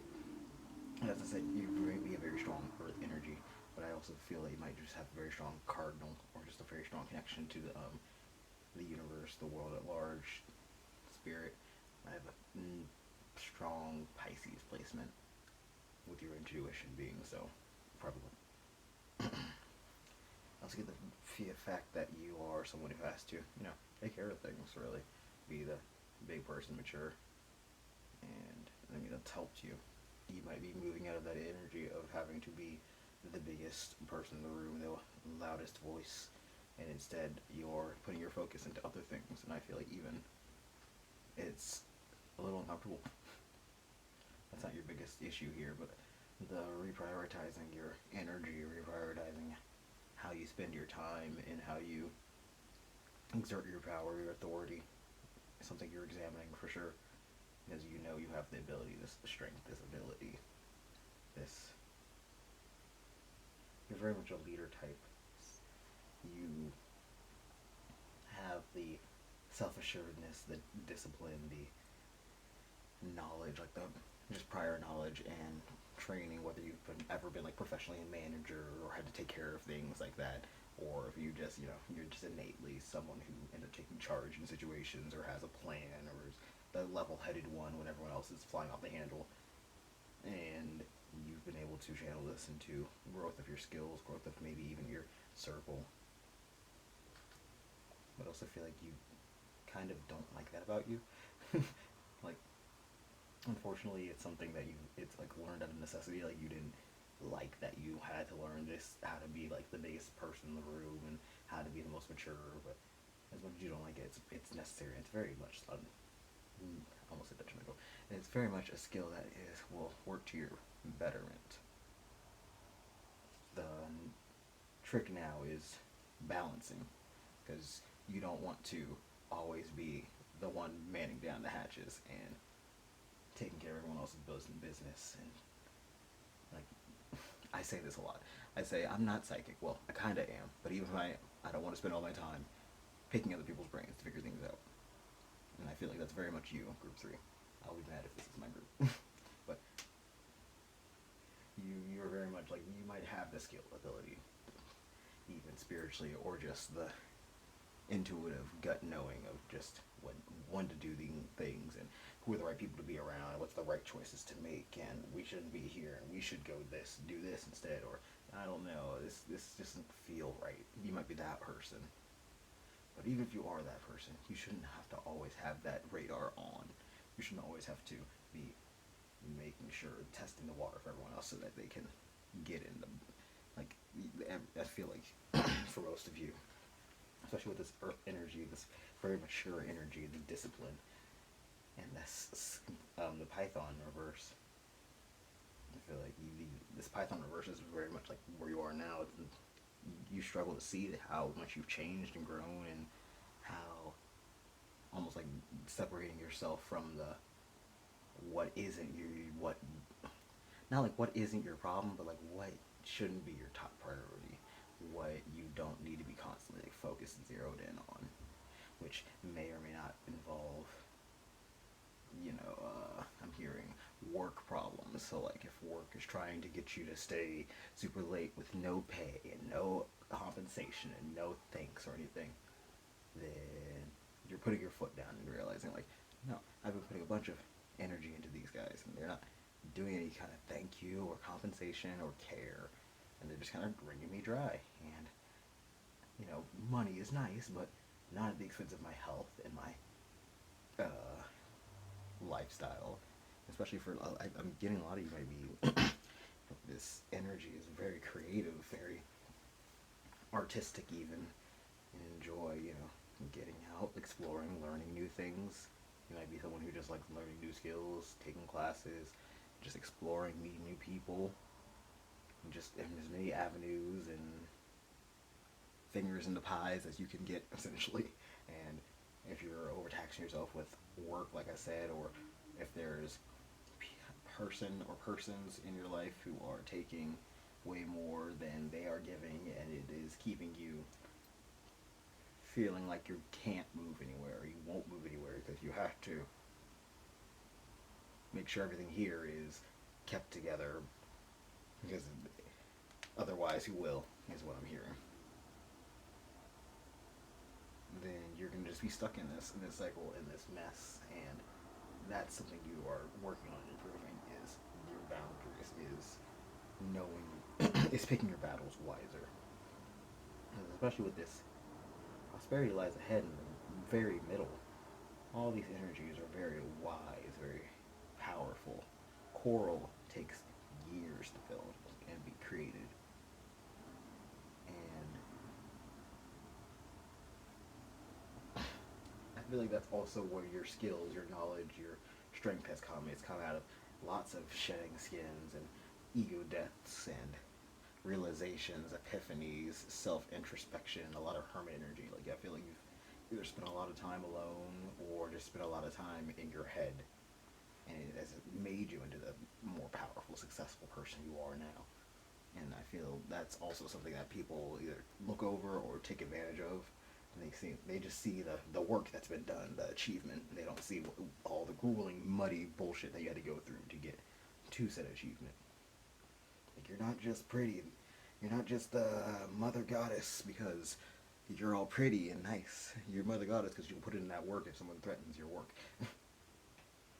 Like, you're learning how to, especially in the near future, balance both being responsible, being in charge, taking charge and responsibility, and exerting your authority where it's necessary and when help is needed, and where you're good at things and you can be useful, but also knowing when to step back, when to stop, knowing your limits, knowing to cut off if you need time for this or money for that, or you're just not in the headspace for it. And that might be something you've struggled with even from a young age, from early relationships of yours, to have those boundaries, whether it was something you couldn't have or something you didn't know how to have. And I'm getting like for a lot of you, this almost like a last hurdle, which I mean, healing is never over, of course, but I mean, it's almost like you're completing the last like main quest on your journey, and then the rest is all the side quests and fun things and extras and etc. Like healing is never over, but I feel like this is like your last big hurdle, one of your last big like struggles and weak spots, vulnerabilities. What is the word I'm looking for? Weak spots was closer. Yeah, one places you struggle with the most, essentially. And so, not that you're like battening down and making yourself impenetrable emotionally. I feel like you're just coming to terms with and facing the things that are making you otherwise struggle, hold yourself back, and yield to things. And I'm getting like a passive energy where you don't want to say no or step on toes, hurt feelings. I want to be nice, but being nice also means biting my tongue and letting things slide that I don't really appreciate.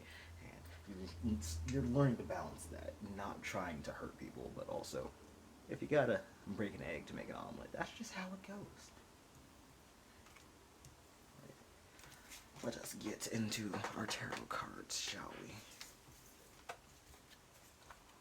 So we've got 3 cards pre-shuffled. Alright, our first card is going to be where your priorities are right now. We've got 5 of Wands in reverse. We got Chimera. Absolutely. We're still definitely working through that inner conflict and your values, your morals, what it is that you stand for and will not stand for. That's where your priorities need to be. The 9 of Cups. Alright, we're kind of aligning ourselves here.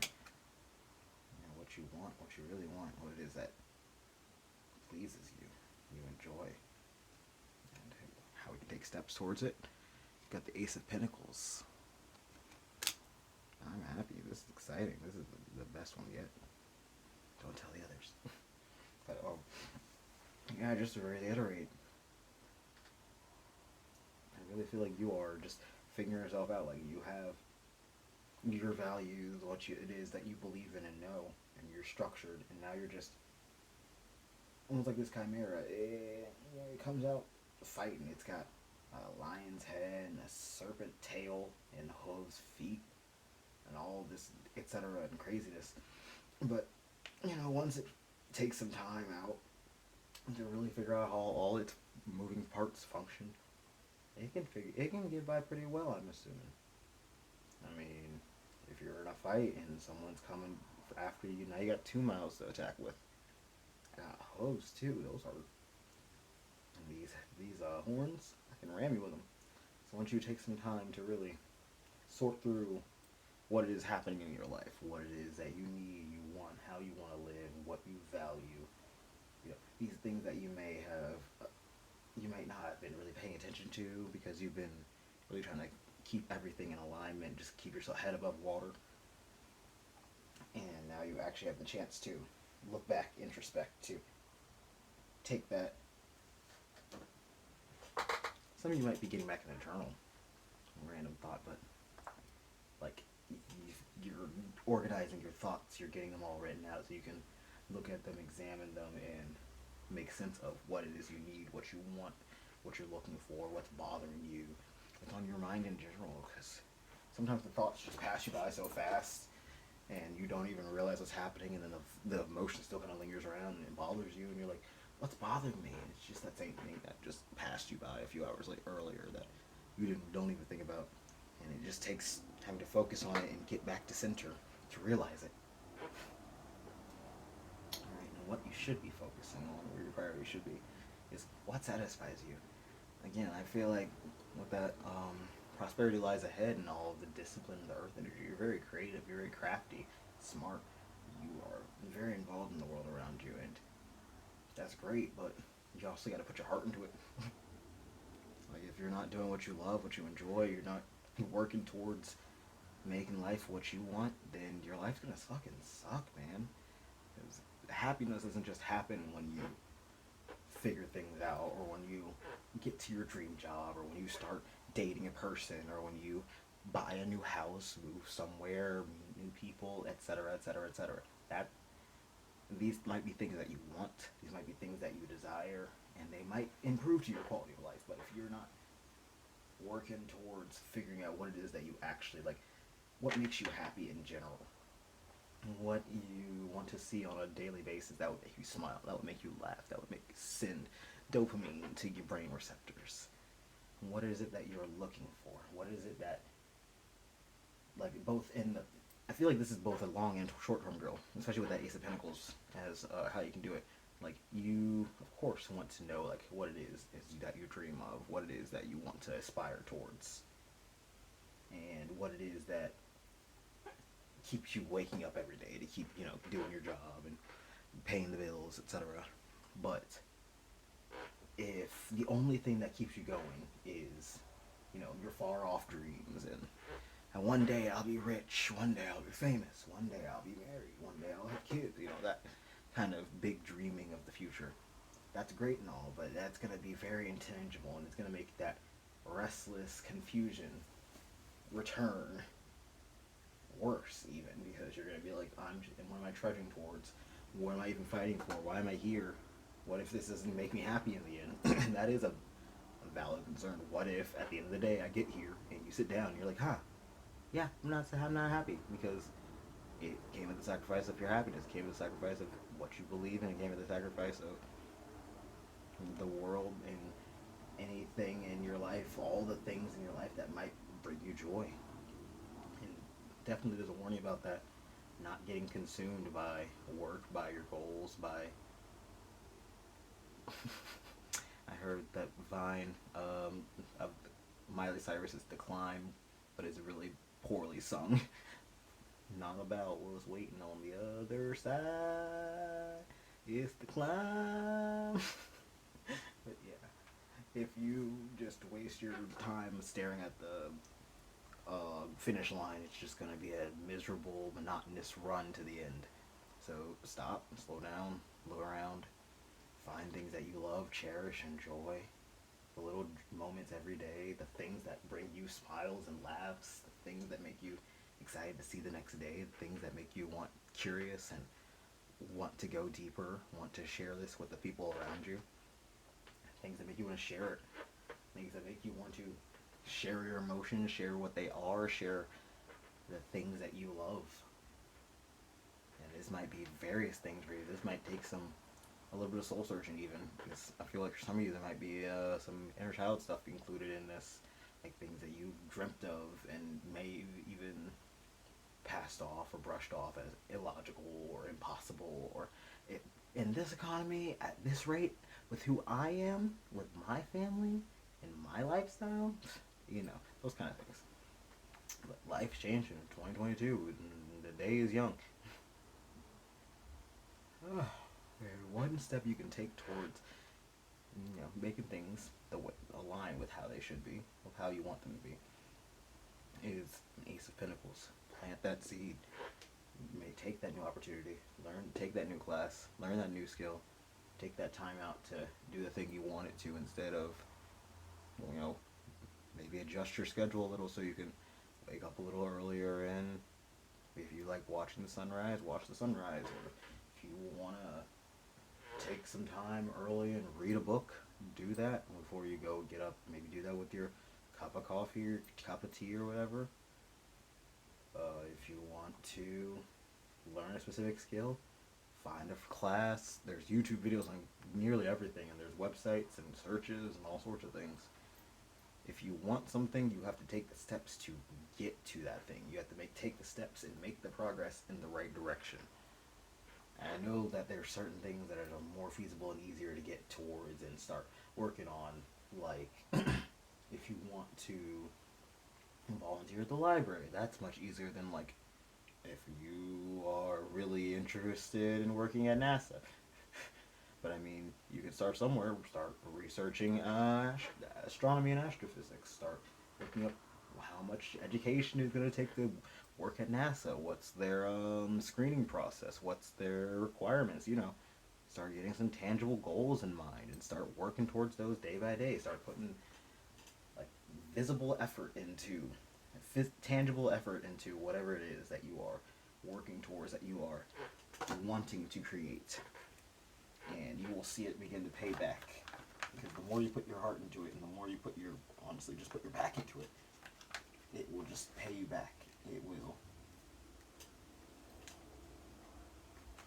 The universe will respond with appreciation for the fact that you are putting your effort in and putting your best foot forward. And it will reach out a helping hand.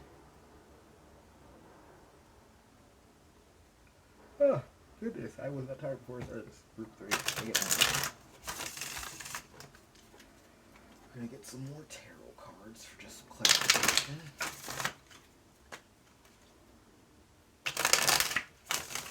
Goodness.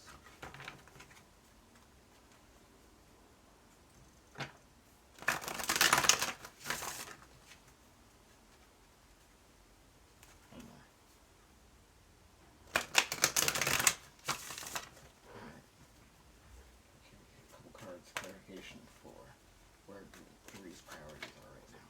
A couple cards, please. Group 3's priorities, where they're at, please. Thank you. Yes. Okay. Where did you go? We've got the King of Pentacles in reverse. There's that Earth energy again. And a Six of Pentacles reverse, for sure. Yeah, you are reprioritizing your worldliness, your time, where you're spending your time, your energy, what you are trying to keep authority and domain over. Might even be, for some of you, taking a step back in your studies, like a break in your studies, or maybe taking some less hours on at work. Maybe taking just some less responsibilities. If you have roommates or a partner or something, you might be talking to them about, hey, can I get some help over here, or can I ask that you take care of XYZ for a little bit because I'm a little bit worn the F out. You know, you are parsing out solutions to the problems at hand that can help you not only conserve energy and take care of yourself better, but really reevaluate what it is that is priority in your life. What you need to prioritize. You're reevaluating exactly what you need to prioritize and how you prioritize it. Like how much time you spend on it, how much mind power you spend on it, how much space it takes up in your life. For some of you, it might be something that is just been building up over and over time, just more and more, filling up your space, your home, your job, maybe even if you're just got something that isn't selling for some of you, or an idea that's just not working the way you wanted it to, and you're just reevaluating. I'm getting a lot of Seven of Pentacles energy, even though that's not out here. Okay, clarified. Group 3's priorities need to be, please. Clarify what Group 3's priorities need to be. One more card, please. One more card for Group 3, and what your priorities should be. Thank you. Another ace. Got the Ace of Swords and the Page of Cups, which is essentially just the Ace of Cups, the person.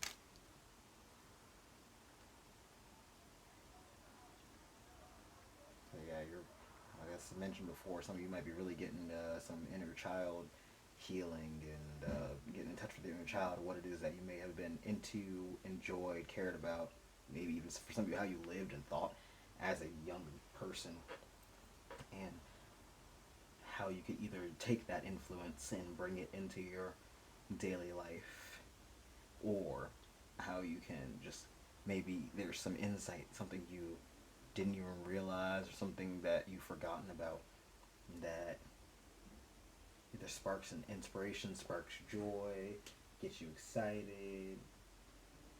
Like, for example, you might find like a diary of yours that you had when you were younger, and flip through and find some entries and be like, oh, wow, I forgot that I was into that. Oh, I forgot about that.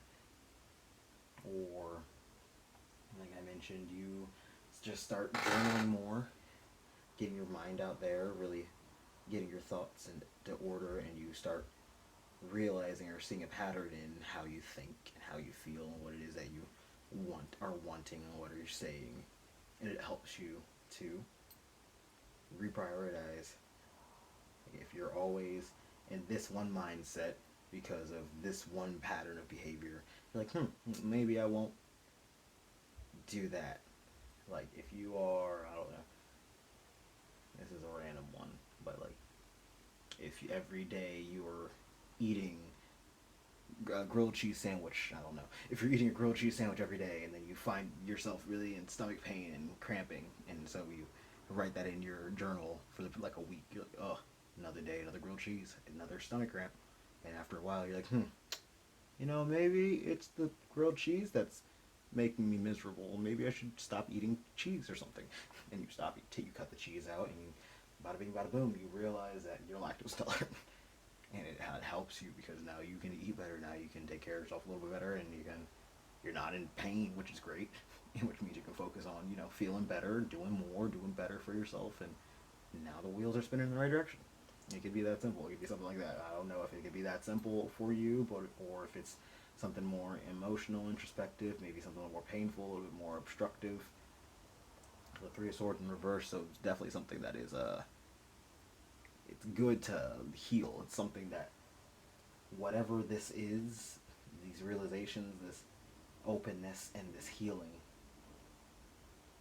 and all of it will lead to more satisfaction, more growth, more a lighter heart is what I'm hearing. A happier heart, a lighter heart. And it will lead to more joy in your everyday, more happiness, and ability to enjoy life a little bit more.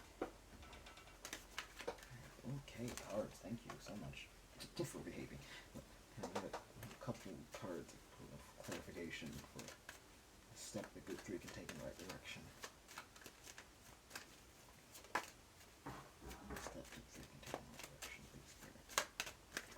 Okay. Thank you.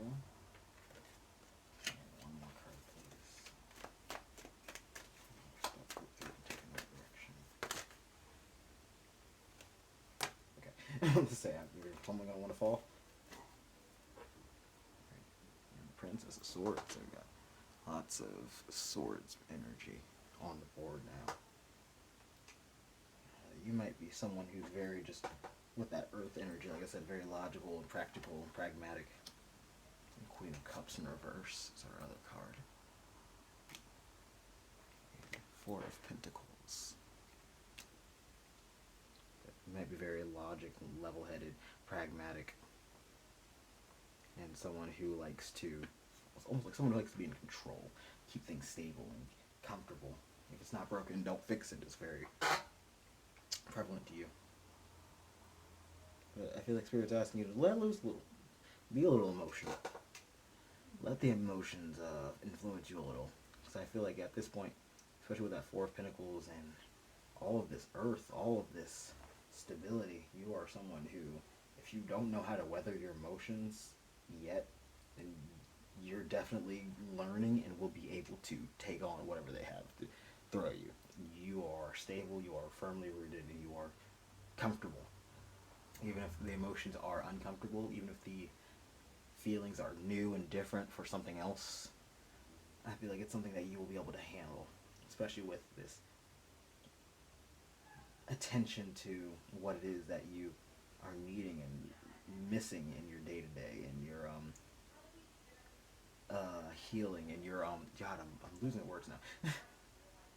You're very aware of like what it is that you need, you lack, you want out of either like relationships, out of people, out of the world around you, but it's the applying that in practice, and making sure that you prioritize your feelings and make sure that you're taking care of yourself and your needs instead of pushing things off, instead of neglecting them for the greater good of everyone else. And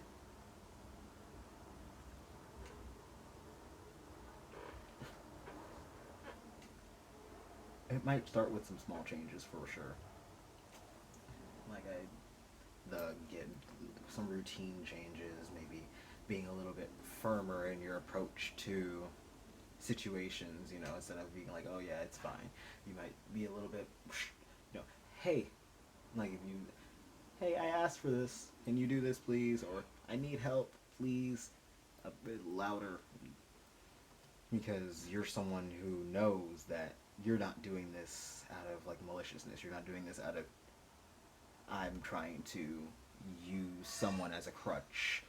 You know that it's human and normal to need support and help. And it's completely natural to not be able to hold the whole world up on your shoulders. It's just that the fact that you've gotten so used to doing it, being taking care of everything and being the stable one. I'm getting like you are the table of the house with that Four of Pentacles. The Four of Pentacles really feels like a table. It's stable. It holds the things. It does the thing. It would really suck if it got removed because what are you gonna set all your shit on now? The floor? I mean, technically, but I feel like people need to know that this table is not a table. It has legs and a soul and heart and needs, and that table would like to go do its hobbies and enjoy its life. Thank you very much. And you are setting those boundaries and those ground rules that I don't mind helping, and I'm definitely cool with being here for advice and putting in my effort. But if I ask for something, you can't act like it's the end of the world, or that it's completely unreasonable for me to need. Or if I need a break, you can't act like this is wrong of me for wanting to not get worn down to the nub. That kind of. And also, for some of you, it might involve finding better people to be around. And that's an interpretation I just saw with the Ace of Pentacles and the Four of Pentacles and this Queen of Cups. You might just need people who you are able to be more comfortable with, open with, and build better connections and relationships with, people who get you emotionally and mentally, that you can speak your mind around and not feel either judged or feel like they just don't understand you.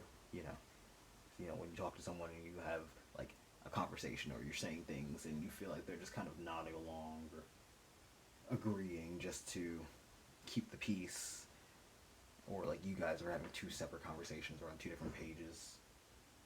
You're trying to break out of that, especially if you already have someone like that. You're either trying to remedy that, or you're trying to distance from that, whichever one works best for you. Oh, advice, group 3. Let's get you some advice. I feel like I'm rambling in this one.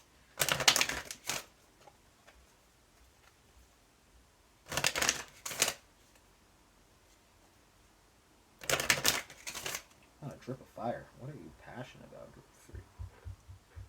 Oh, there is a group of fire. There's one fire. You really gotta figure out what you're passionate about.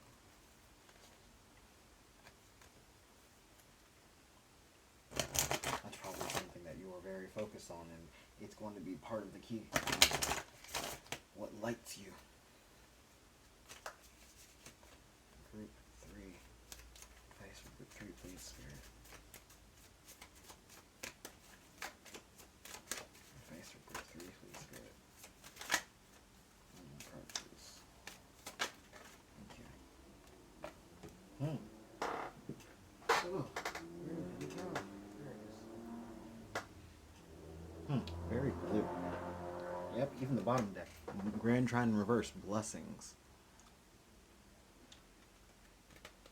The blessings cannot manifest until you let them in. I say that because we've got air element communicate. Okay, thank you. Air element's trying to fly away. Air element communication. Communicating. I can read. We've got Gemini. I think another air element. And we've got Jupiter return. Benefits. Yeah. really put your mind into your world. You've got a big brain, and I feel like you've got a way with words, even if you don't feel that way yourself. I feel like you have a way of either persuasion or just connecting with people with that mind of yours. You got a big brain.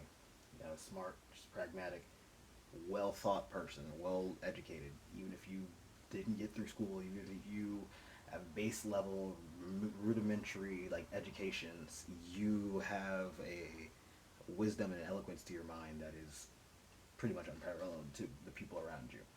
And that wisdom is very much necessary and appreciated, whether it's known to you or not.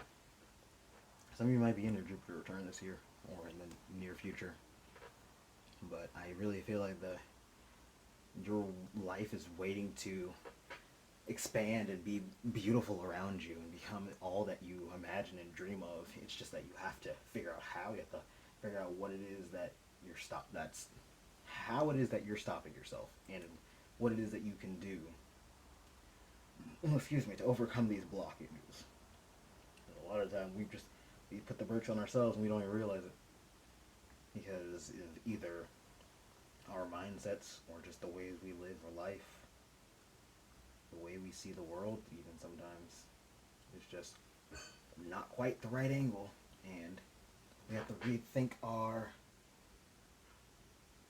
outlooks. We have to rethink the way we interact with the world around us, really.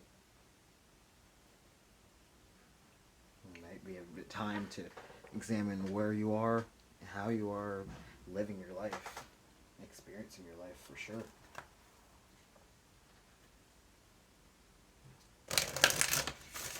Some more advice for you, group 3.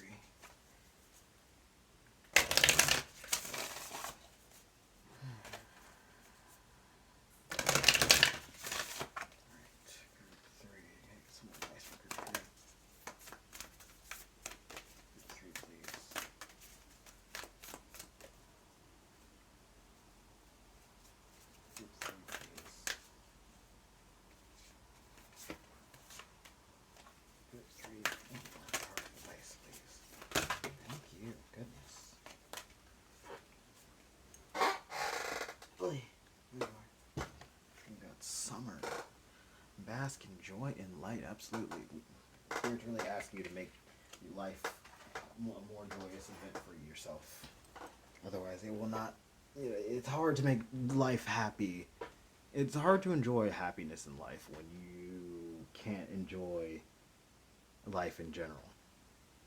Like I mentioned earlier, like you could have the most joyous, happy days, get all your goals accomplished, see all the nicest stuff, but if all you're seeing in life is the negatives, what you don't have, what you can't do, then that's all you're going to see and experience is the negative and the sorrow and the misery and the suck.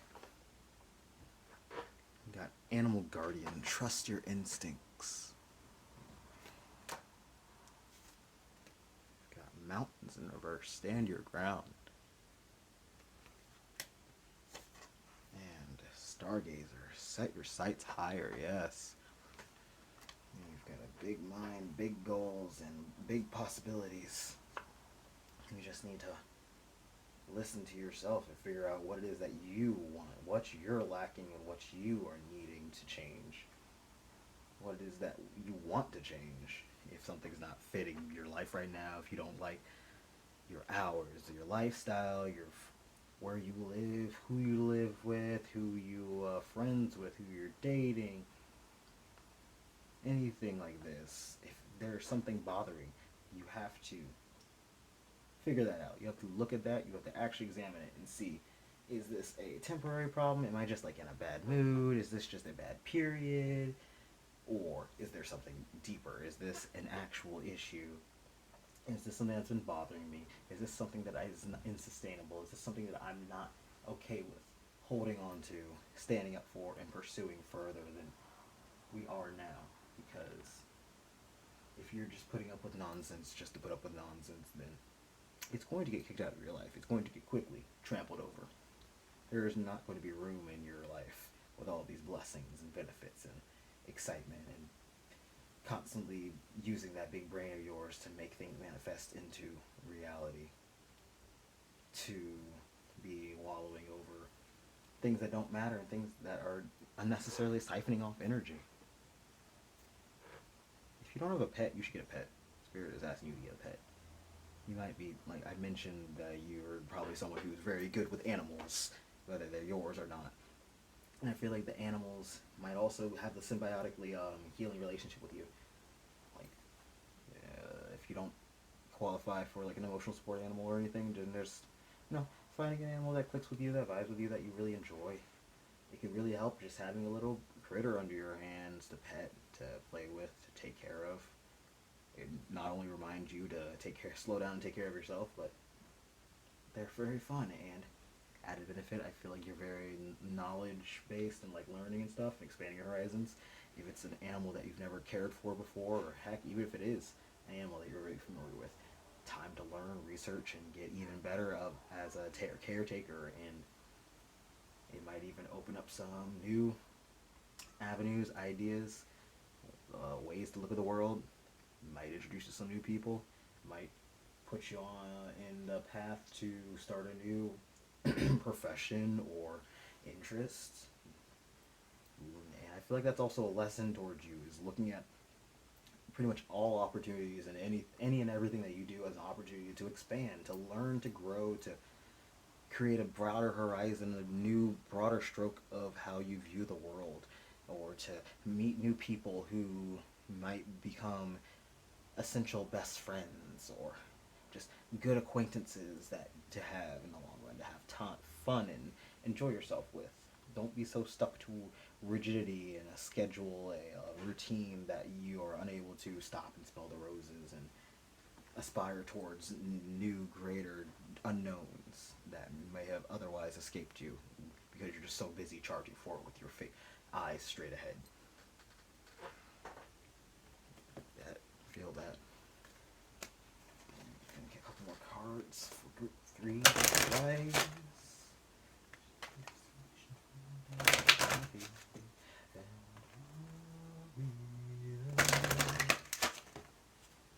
Shuffle, please.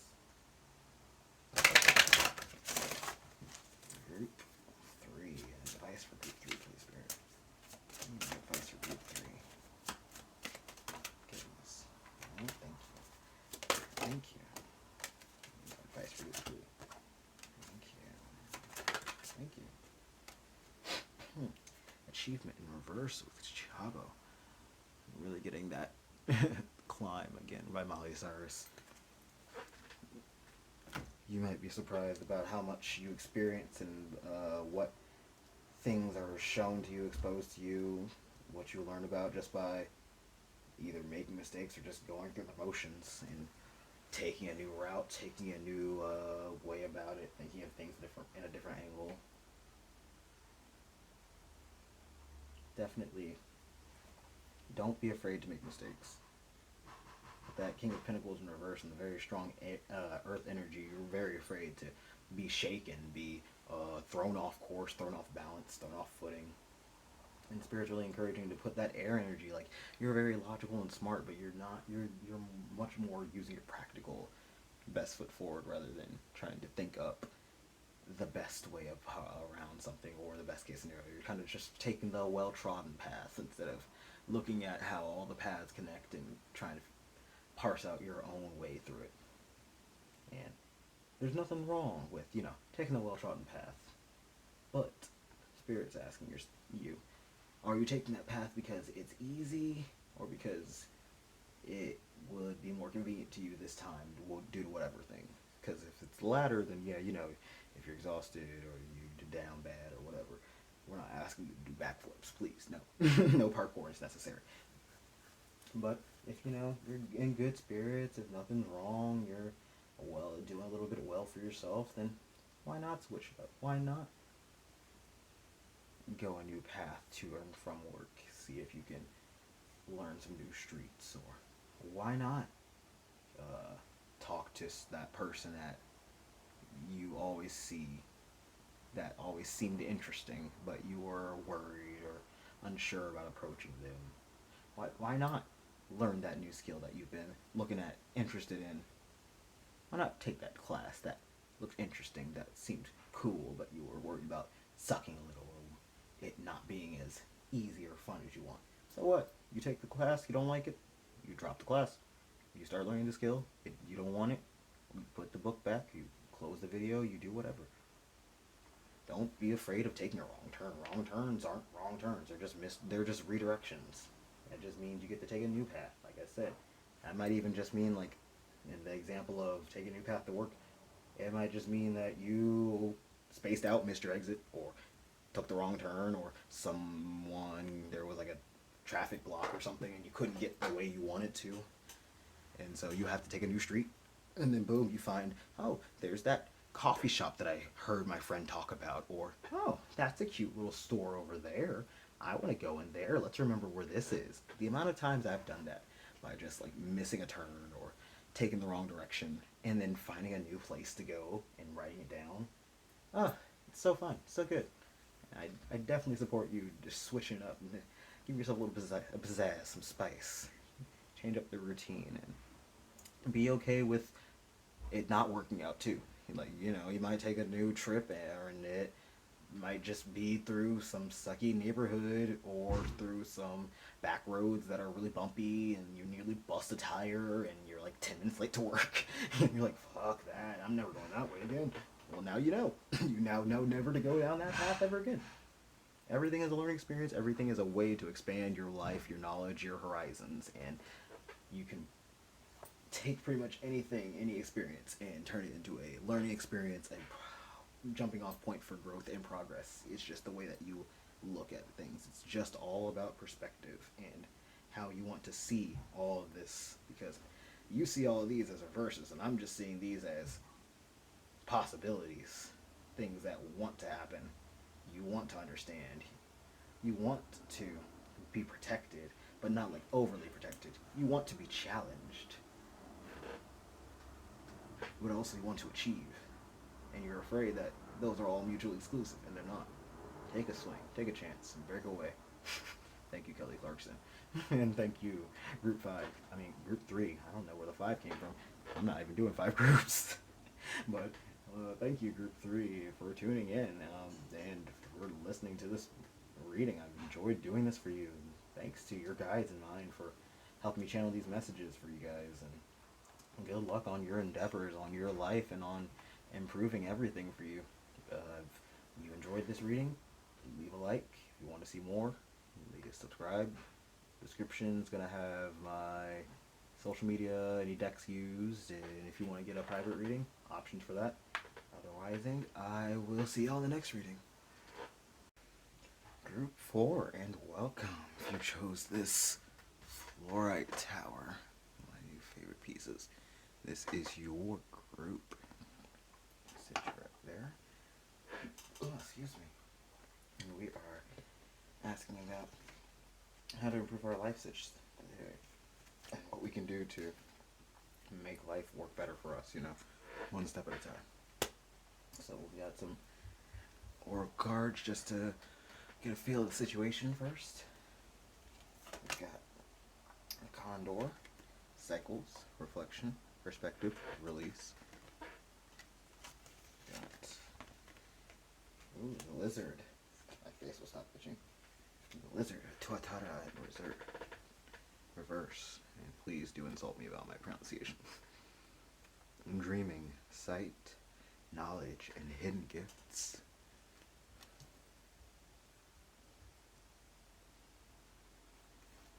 We've got transparency, honest, authentic, genuine, and present. Very pretty. Got Aquarius, collaborative.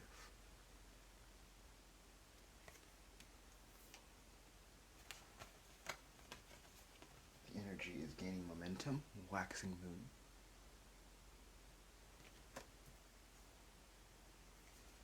We got 2.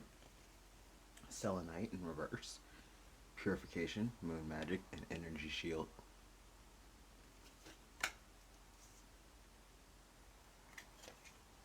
Yemaya, goddess of the sea and mother of all.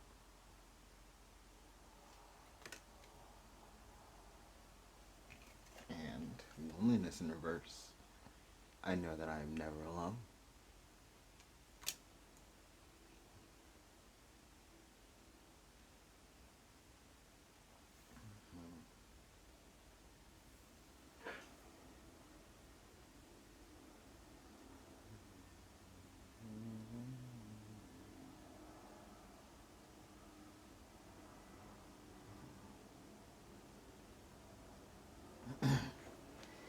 kind of giving. Group 3 was also kind of a complicated energy. They were very much like a. I mean, everyone's a multifaceted, multi-layered person, but Group 3 and you as well, Group 4, very specifically, like, being very multifaceted and very multi-layered. Especially since you came out as both a bird and a lizard, which on the outside look like completely different things, but hey, chickens are the closest living ancestors, or closest living relatives of dinosaurs. Yeah. You're someone who, I feel like, on first glance, might not be someone who would be everyone's cup of tea, but with that Aquarian energy and just the very versatility of your energy, that transparency card and the Yama-Yam, really, there's a lot of purple also. So you guys might either be already like gifted naturally, or you're just someone who, like I was saying, people might look at you and be like, oh, I don't know, they're probably not my cup of tea, they're not my flavor, they won't like me, they won't be that kind of person. And then they start talking to you, sit down with you, and they're like, oh, snap. Well, dang, butter my rolls. This person's cool. I want them to be my friend.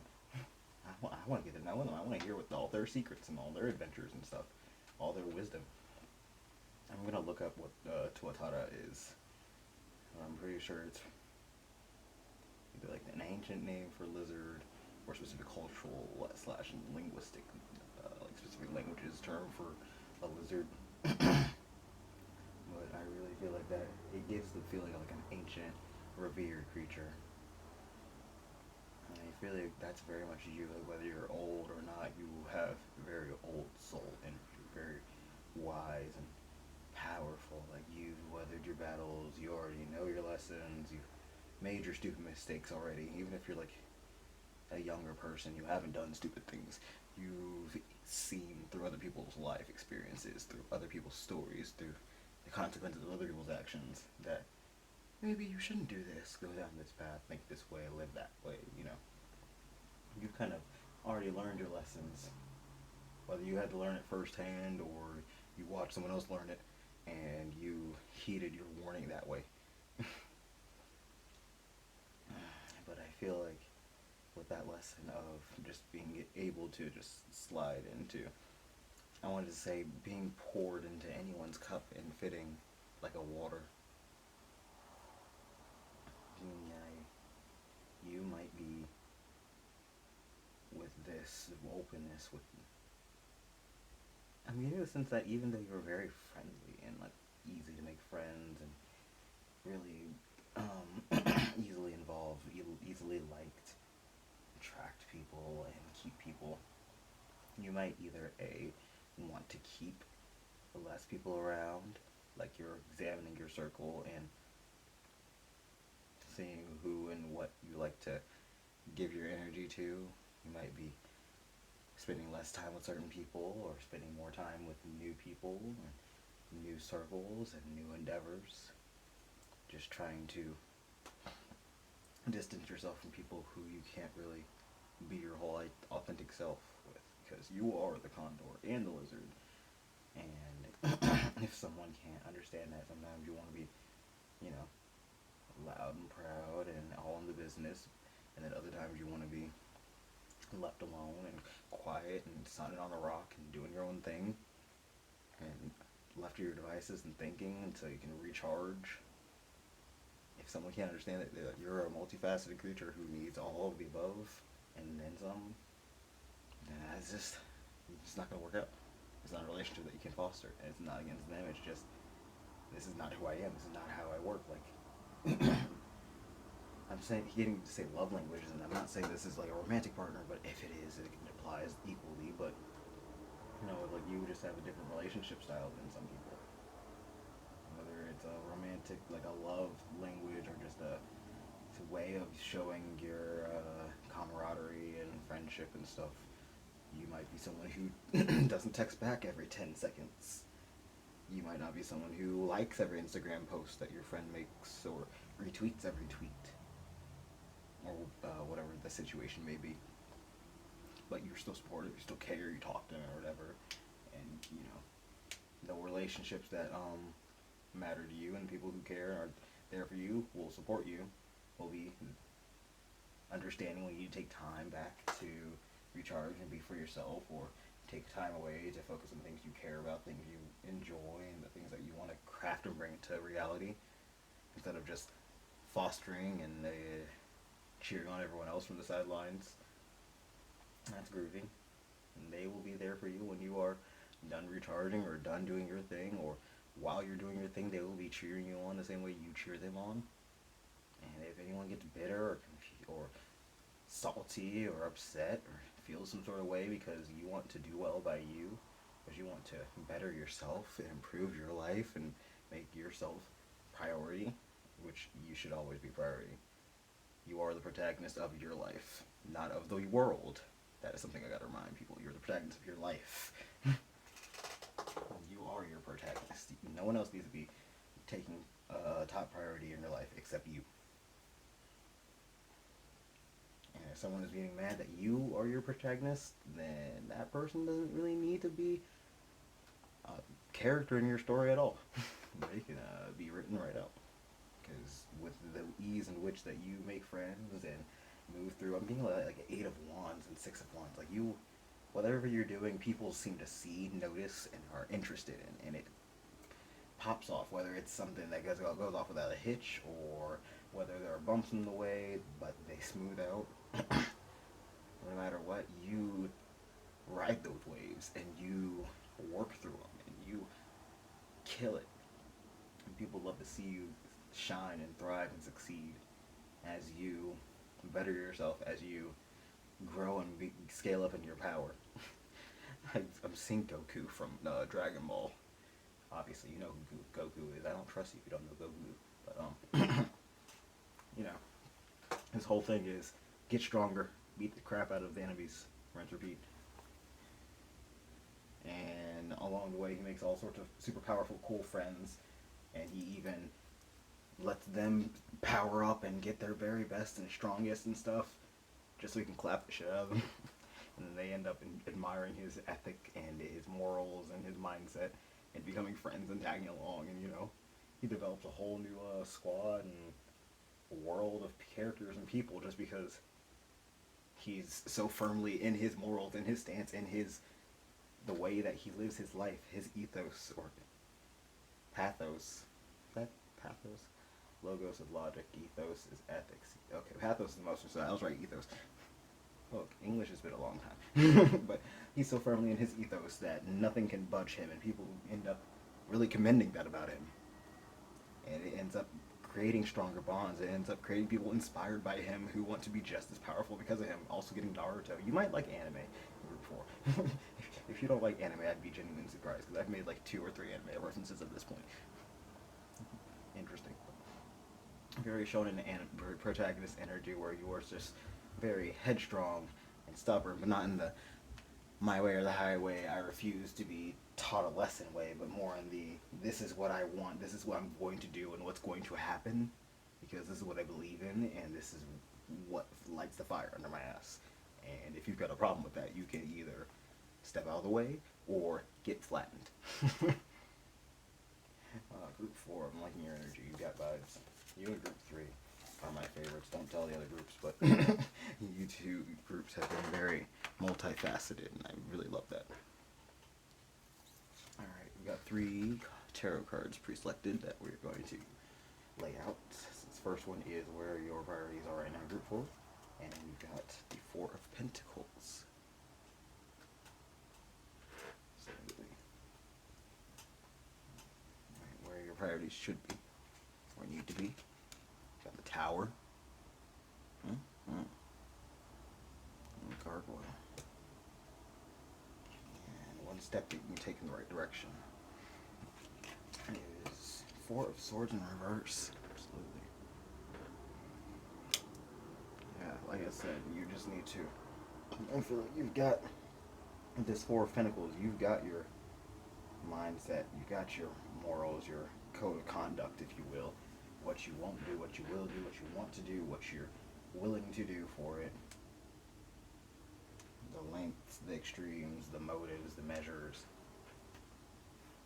I'm hearing Suzaku say the ends have to justify the means. You really might be into anime. Because I also, Echidna not an anime character, but is a villain in Devil May Cry 4, which, if you're familiar with the Devil May Cry series, it's very much got anime vibes. So, but she's very much the queen of the forest and powerful and all lush and got her domain, and she's very much got a don't touch my garbage kind of energy. But when Nero and subsequently Dante come traipsing through her forest, she is very much like my babies, even though she throws her babies at them. I digress. And she's very protective. She's very steadfast and firm and does not back down until she is literally defeated twice. So I feel like that's very much embodying what you are, Group 4. You're not like stubborn in a bad way, but like you're very secure. You've got what you got. You know what you have. You're good with what you got, and you like it. And if anyone touches it, you will kill everyone in the room and then yourself. Please stay safe. But if you were worried about maybe, for example, excuse me, God goodness. Oh, my lungs said anarchy. But I was gonna say, if you were worried that maybe taking a new endeavor, learning some new skill, maybe even like mingling in new circles and going through new experiences with this tower energy, like changing things up, changing the way you live, your surrounding, the people around you, changing up a routine, leaving behind things you used to value or enjoy. Whatever the change is, whatever the event is, whatever the re-examination of the way that you're living life and the way that the world around you is serving you, really, is you're worried like it's going to affect you, it's going to change the way you view the world. Like, one thing I'm getting is, like, if you were to suddenly come into like a windfall or come into fame, come into power in some way, you're worried that it would change the way that you look at the world, change your outlook, change the person you are, essentially, like your attitude and mental state. But I feel like that's mostly just concern for people who are a lot more insecure in their person, in their mindset, in their world. With this Four of Pentacles, in fact, I just realized you got 2 fours, where your priorities are and what you can do.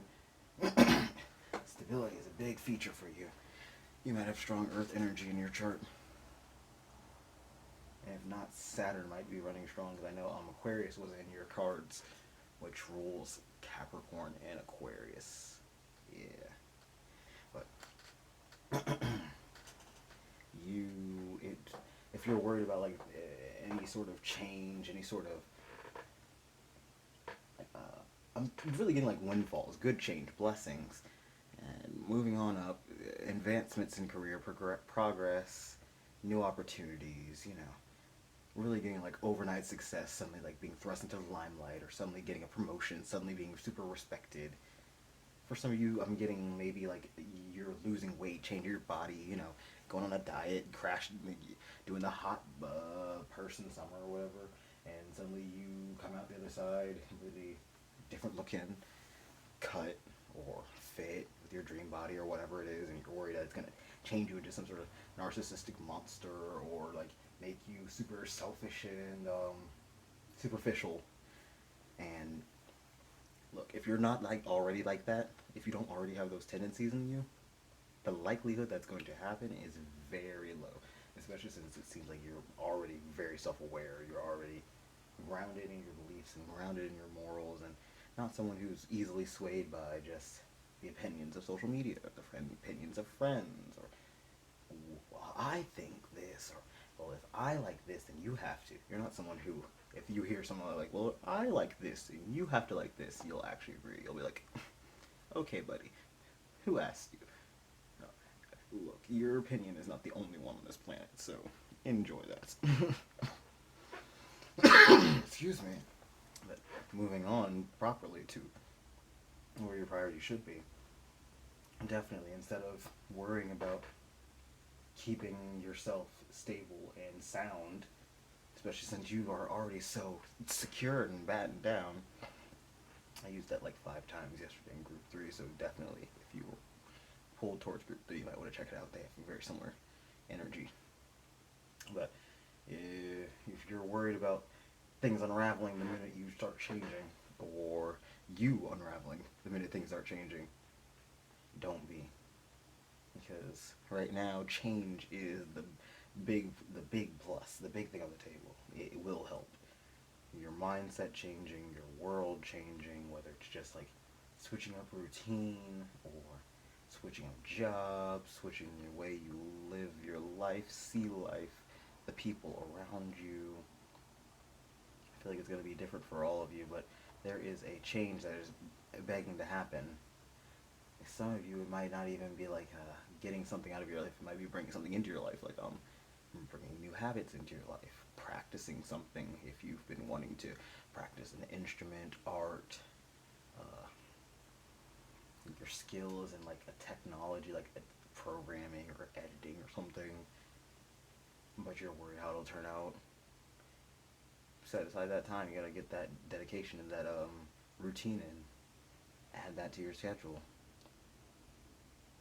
And like I was saying earlier, for the ones of you who are like overnight success and virality, if you're trying to create something, you gotta set aside that time, that dedication to make it happen. I know, especially when you have a set, busy schedule at Four of Pentacles, I feel like you don't have much wiggle room in your schedule, your time, your day to just be slacking off or just be twiddling your thumbs and doing fun, crafty things. So you're really having to like crunch and hunker down and figure out how to do it effectively so that you don't wear yourself out.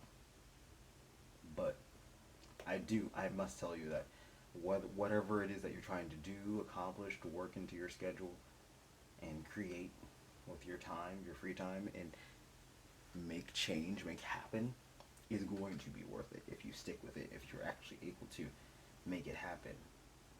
And I am saying if you're actually able to make it happen, not like do it once and then be like, alright, that was fun, and walk away. Because that's not, I mean, technically, for all intents and purposes, it can be successful for like that. But usually, especially if this is something you're trying to develop as a skill or as in a routine, or see grow and expand like a business or like a YouTube channel or something like that, then you're going to want to actually make it happen and figure out a way to make it happen for you consistently with progress and building. And with the first step you can take in the right direction for Swords in Reverse, definitely can't be sleeping on this. You can't be just keeping this as well, I want to do this, or I will get to this when I have the time, or when I have the energy, or when I blah blah blah, X, Y, Z. I understand excuses, and sometimes I hate hearing people be like, excuses, excuses, excuses.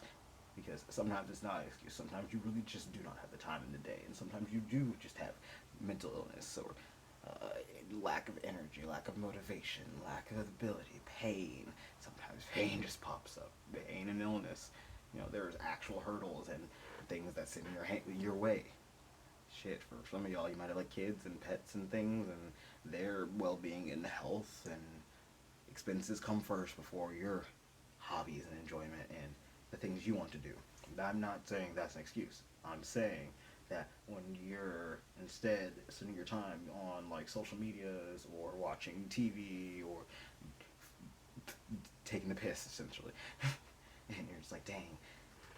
Or like I feel like especially some of you are watching things on like TikTok and YouTube and seeing like people who are skilled and talented and be like, damn, I want to do that. I can do that.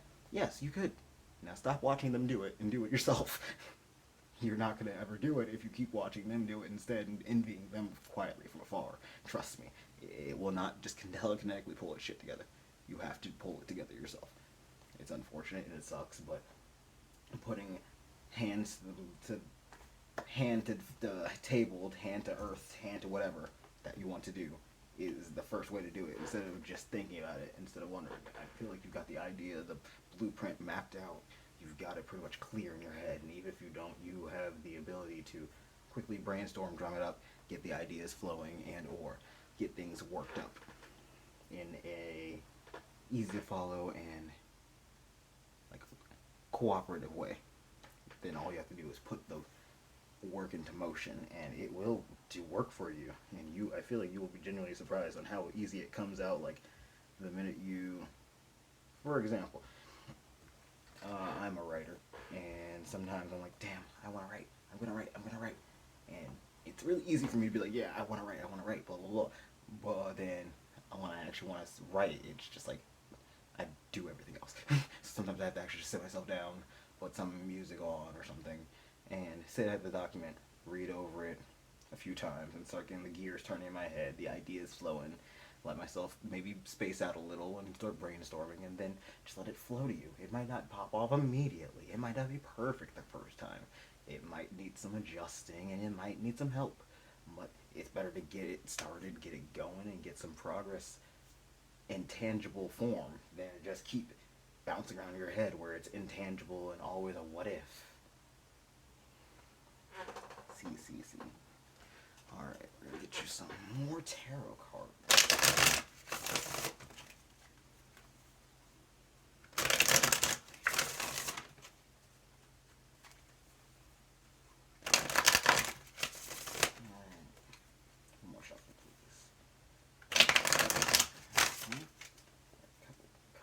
Clarify group 4 and where their priorities are right now. Where their priorities are. Got the 2 of Swords. And one more card, please. Thank you. 6 of Pentacles reversed. Yeah, I was feeling that. Where I was like, you don't have the time. And that is what's stopping you, really. Like, you want to. And in your head, you're right there at the edge of edge of glory. But at the edge of doing it, you want to do it, and you're waiting to do it. You're on standby. You just have to figure out how to get your time to work for you better. Get your time, your energy, your life, essentially, your physical realm to be more organized, to be more functional, more forgiving. Something I'm hearing. Clarify the Tower for me and what's group 4's priority should be. Got the Hermit. More card, please. Oh, Gemini. Please. You just fell like 12 times. Oh, we got the Wheel of Fortune, up progression. Wow. Absolutely. And you spend a lot of time thinking. You spend a lot of time pondering, brainstorming, getting the ideas going. And I feel like a lot of you also are worried, like, I don't know how to do it, or I'm not sure how this is going to turn out. Most people are not going into projects, into making things with all of the skills under their belt. They're using inspiration and ideas and hopes and dreams and faith and trust and pixie dust and their prior knowledge and anything else that they can cobble together to make sure things might go okay. So don't worry if it doesn't go off without a hitch the first time, or if it's not perfectly flawless, or if it's not exactly what you wanted. Because that's a learning experience. You can always just tuck that under your belt and figure out what it is that didn't go right there, wasn't exactly the way you wanted it. Why don't you like it exactly? Constructive criticism is part of learning and growing. So if you are unable to examine exactly why or what it is that you don't like objectively, and or find maybe for somebody that's the problem is that you struggle with that and you need like an objective second pair of eyes, maybe ask or call on a friend, a close confidant if you can. If not, there are forums online for that. I know for a fact places like Reddit have that. Reddit's messy, but it's got its corners that are okay. YouTube art community is usually okay. There's probably better and more communities online that for these kind of things that I'm not aware of, but essentially, if you're worried about getting concrete or improving, or at least like showing off to an audience, or in general how things work out, don't worry about the outcome as much as you do making it happen. Because whether it becomes a big viral success or you get 5 views and swept under the mat, that is still, like I said, an experience, something that you can learn, grow from, and build off of and can take you further down the line, down your path. And who knows, that could be the start of a new endeavor, or it could be your last foray into that world, and you realize, oh no, I don't like this. This sucks. Now let's try something else. And you would have never thought to try or go that way or not think like that until you tried it out and hated it. You would have been stuck thinking and dreaming that for years or decades or who knows how long, until you finally gave it a shot and you were like, wow, yeah, no, never mind. Ooh, what was I thinking? I was crazy. This is crazy. Ugh. No. One step that Root 4 can take in my direction. I need clarification. 10 of Swords in reverse. Okay. If you flipped around 10 of Swords, yeah.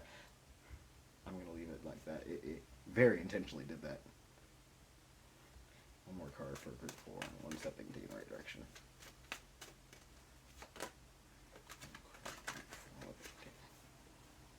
8 of Swords. Yeah. I see now. Bottom deck. 5 of Wands. Uh-huh. Yeah, that's what I was thinking. You're dreading the worst case scenario. It might be. You might be fearing this because of just self-esteem issues with that 8 of Swords and the 5 of Wands, like inner conflict, self-esteem, self-doubt of, it's not going to be good enough, you're not going to be good enough, this is weird, your idea is weird, no one wants that, that's not going to work, blah, blah, blah, blah, blah, blah, you know. And you're letting these voices, these demons, get to you and tell you what for, and let you think that whatever you're going to do is never going to work, whatever you're going to do is going to suck, it's somehow going to may lead to the literal worst case scenario. Like, I don't know, like, this is the idea that I got. So you know how OnlyFans and camming is popular now. My thought was you wanted to do something like that, but then your brain starts catastrophizing. And because you have maybe a lower self-esteem, or maybe my other thought was, the second part was maybe someone in your past has hurt you, betrayed you, let you down in the way that they criticized you, or like really use something you loved against you. Like if they knew you liked writing, but you weren't really comfortable with it, they may have shared it around like a circle or something, or shown it off as like a joke or something. That episode of Community is really popping up in my head if you've not seen it. I know my ADHD is taking on 3 tangents, don't worry. But there's an episode of Community where Britta is dating a guy, and he writes her a poem, I think it's the hippie dude, and she shares it with one of her study group friends, and then, I think it was Shirley, and then she shares it with everyone else, and then it gets back to the hippie dude that she shared her poem, or his poem, and he gets real hurt, obviously, because that was my poetry, man. I was sharing that because I was pouring my heart out. You might have had gone through something of that experience. All right, looping back to the second tangent. This might have been an experience you had with someone of a similar caliber. You may have been the Vance, I think that was the name of the hippie, in this situation, and someone else may have been the Britta, where they took something you loved or thought you were proud of, or were showing to them out of like the pouring my soul out of you, and out of trust and confidence, and they threw it back in your face, or really dug their claws in deep, and it hurt you. It left a wound, and it left you wounded, worried, insecure, and afraid to step out of your comfort, step out of your bubble. This could be a friend, a family member, this could be a ex, or this could really just be you, worried or insecure and afraid to step out of your bubble. And looping back, finally, if this is you who catastrophizes and is like so worried about, let's say you having an OnlyFans and you want to do lewd things and take pictures, you're so worried about either people not liking you or finding you attractive, or the other thing is you get so worried that someone is going to use it maliciously against you, because you start catastrophizing. You're like, oh god, what could happen? Someone could someone might not just think I'm ugly or not like me and not leave me alone. They could stalk me, or they could send this to my job or something, get me fired. And your brain starts going on these super worst case scenario tangents to the point that you're just like paralyzed with anxiety. You might really struggle with anxiety, especially since this is very much mind focused. But really, it's that mindset, that heavy anxiety that's holding you there, and you have to push through that. Unfortunately, you might be even comfortable or used to these anxious spirals of yours, but until you start combating them, either with just like logic storms, that's usually what I do. I'm an anxious person, but usually when my anxiety gets stupid, I try and logic it out. And like, well, this person doesn't like you, okay, and people don't like me. I'm not everyone's cup of tea. I'd be like that. I tried. I'm not being outwardly rude or anything. So, like, if they don't like me, that's just how the ball bounces. I gotta take that L and go. And once you start combating your anxiety or trying to at least neutral stance it, usually it starts taking some of its power away. Even if it was caused by someone else, even if it's something that is outside of your control, you can at the very least assuage that fear or feeling by being like, alright, well then, let's take that worst case scenario. What of it? What could possibly go wrong? Should this actually be the truth? And sometimes it's really that simple. Sometimes you just have to look at it again for a second, from a second angle. I like those pictures that are just taken at a weird angle, that they look like, people are holding up Leaning Tower pizza, or I said pizza, or like eating people because of the angle, or because they can. Hold on. Okay, one more. Nope. It'll come back. But the camera is angled so that they get all of the certain things aligned, so it looks like everything is like in a straight line, but in actuality everything is like in 5 different places down the street. Just looking at things from a different view can really make it line up differently. But I digress. Let's get you some advice, group 4.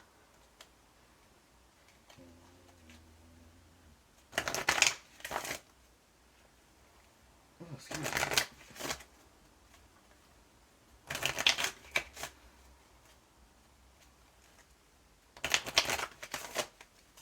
Group 4, can I get some advice for group 5? Group 4, please, Spirit.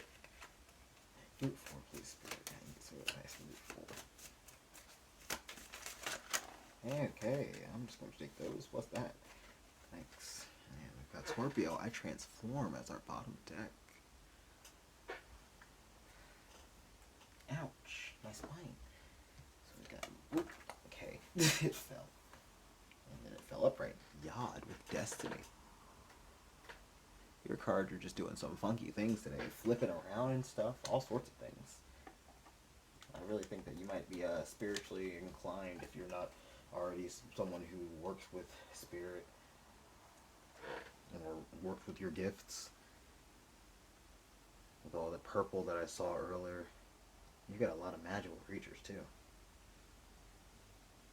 Like, the whole deck is kind of fantasy based, this one Spencer's deck, but all 3 of your creatures are very much magical, mythical, well-known creatures.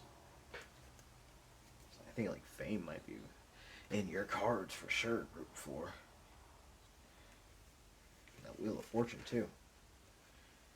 We got Air Element, Communicating. Venus. Okay, see? Okay. I'm just gonna leave that like that. Venus with Love. The card was just like, does 3 backflips. Okay, Venus, and then Mercury with Mind. I think that's Thoth. Terrible, I'm sorry. Forgive me. And Pluto reverse, so transformation. Got a lot of transformation. I'm genuinely surprised the Death didn't come out. But we got Tower, which is like the Death, but more sudden. Death with a gun. Why was that what Spirit said? Death, but more imminent and threatening. Yes, exactly. Death with a gun. If the Grim Reaper came out with a gun instead of a scythe, I'm just saying, I'd be horrified. But with all of this, I feel like it's definitely in your cards and in your best interest to speak your mind, get those thoughts, the things that are floating around in your head, into existence. Because it's something that wants to be seen and wants to be brought to existence. I've seen a lot of 11s. I know, like, these two cards technically don't have 11s on them, but the two swords give me 11s. And then we had Aquarius earlier. And we had 9 to 10, which isn't 11, but the very next card progression would be Justice. Things working out. You getting what you deserve. And now we've got this Pluto transformation, 11. There's definitely, if not your spirit team, then specifically then angels that are looking out for you and helping you work things out. And you yourself are very protected, as well as wise. I would not be surprised if this was not your first go around. You've got very old soul energy, and it is this turn is the turn to right the wrongs that were done and complete things. Go back and fill in the blanks is what I'm hearing. You have all of this potential, all these things that are waiting to happen that are... You're really meant to do big things, Group 4. I'm struggling to get it out because it's like I feel like there's a lot of things, some variation especially, on what you are going to create, what you're going to bring into existence. But you have big ideas, big mindsets, a big mind in general, and just wisdom beyond your years that people are itching to hear, needing to hear. If you don't cause the change, then I feel like the way that you think and the things that you do create, bring into existence, the thoughts that you share, are going to affect someone somewhere and bring them into a new thought path, a new way of living. You know, put them down a new path, the same way that you may have been shifted because of something you learned, an epiphany you had, or shit, just the trial and error that I mentioned earlier. And it leads them down a new path that shapes and paints the world a brighter color. Why did I get Italia painted white? Oh my god, you're a weeb. Group 4, it's definitive. I'm saying it, you're a weeb. Okay, yeah, my deck just exploded on the floor. Oh, Group 4, you're on some funky shit. No, nothing wrong with that, but just, wow, the cards are just all over tonight.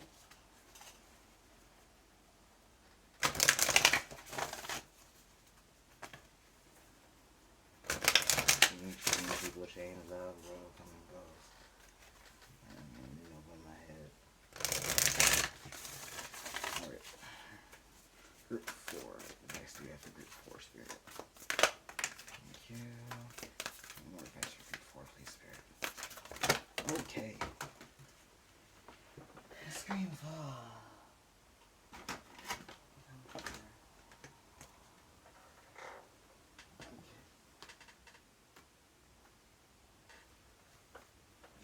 To take one more card. Civilized, please.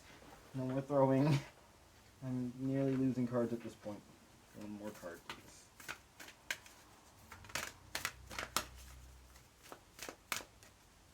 Thank you. I am a Shaolin Master. Be graceful in movement and actions. Interesting. Absolutely. And that takes a lot of strength, discipline, and training. Got the Seer in reverse. See beyond the current situation. Got Earth Mother, feel loved and comforted. And Fire Guardian, ignite your passions. Exactly. And I saw the Fire card actually flash from the other deck, the Black Moon Astrology deck. This one. You're very much someone who has gifts that are on the DL and waiting to be discovered, brought to existence. Whether you are someone who's deeply spiritual, I feel like Spirit is definitely calling for you if you have been itching towards spirituality. Spirit nodding in your direction. You may be specifically connected to Mother Nature. There's been a lot of really green, earthy energy for you. You might also be really drawn to fire spirits and spirits of wisdom, like Athena and Odin, Thoth. I know I mentioned him or them earlier, but spirits of deities of wisdom. Yemiya was in your beginning of your reading, and she's all about the ocean, the wisdom, and all-knowing. And that seer, you are someone who likes to know a lot. Clairvoyance, clairaudience might be two things that you especially are naturally gifted towards. And if you already have these urges, these feelings, and these connections, then Spirit's urging you to focus on it, hone in on it, meditate, journal about it, really keep track of that.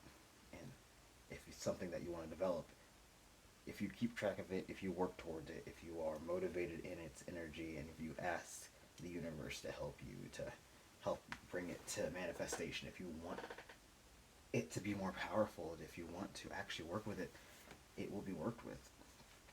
Ask. Be motivated. Put the plans in action. The same way that if you want to make your hobbies, your dreams, your interests happen, you have to put pen to paper and make it happen. If you want to make these gifts expand, you have to ask the Spirit, and you have to put that meditative work in, you have to put that introspective work in, and you have to make it happen. And also, again, you might want to spend some more time outside. Group 4, if you want to meditate, maybe go out to the woods, go hug a tree, sit under a tree, bring your yoga mat, or just put some headphones on, take a walk.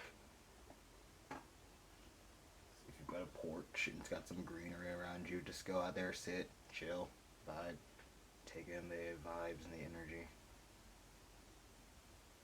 Otherwise, meditating with a candle might also be really good for you. And candle magic in general, if you are someone who practices magic, witchcraft, spellcraft, etc. Working with fire as well as earth and herbs might be something of interest to you.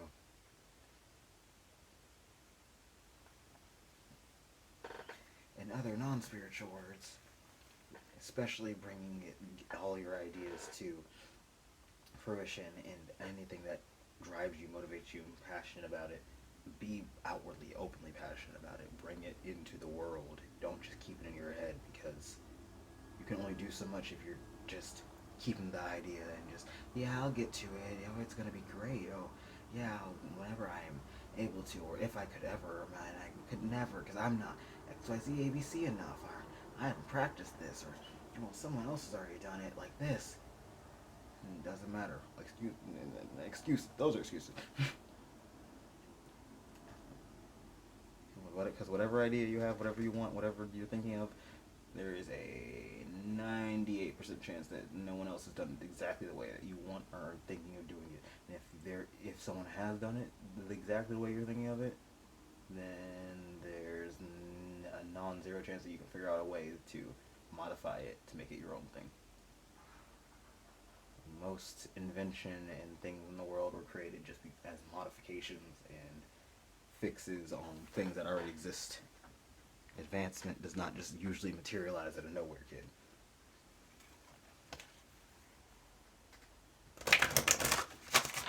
Alright, we got one more deck for some advice. Round out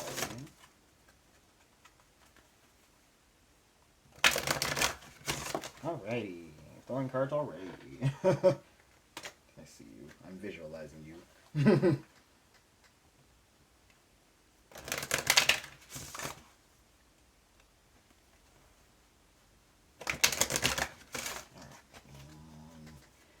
Group 4. What advice do we have for group 4, please, Spirit?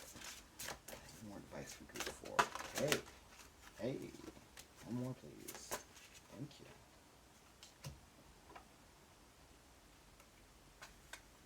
And we've got power in reverse. Queen of the Night. Absolutely. Do not give away your power. Do not underestimate your power. Excuse you. Ow. Just gonna smack me in the head like that? Restore, Rain Lily, Clarity, the Sea Moonflower in reverse, and Pleasure, the Belle de Nuit in reverse. My sister can fight me over how I pronounce that. It's French. And it's the beauty of the night, I'm pretty sure that translates to. She speaks French. I speak Japanese, so like, she can fight. Anyway.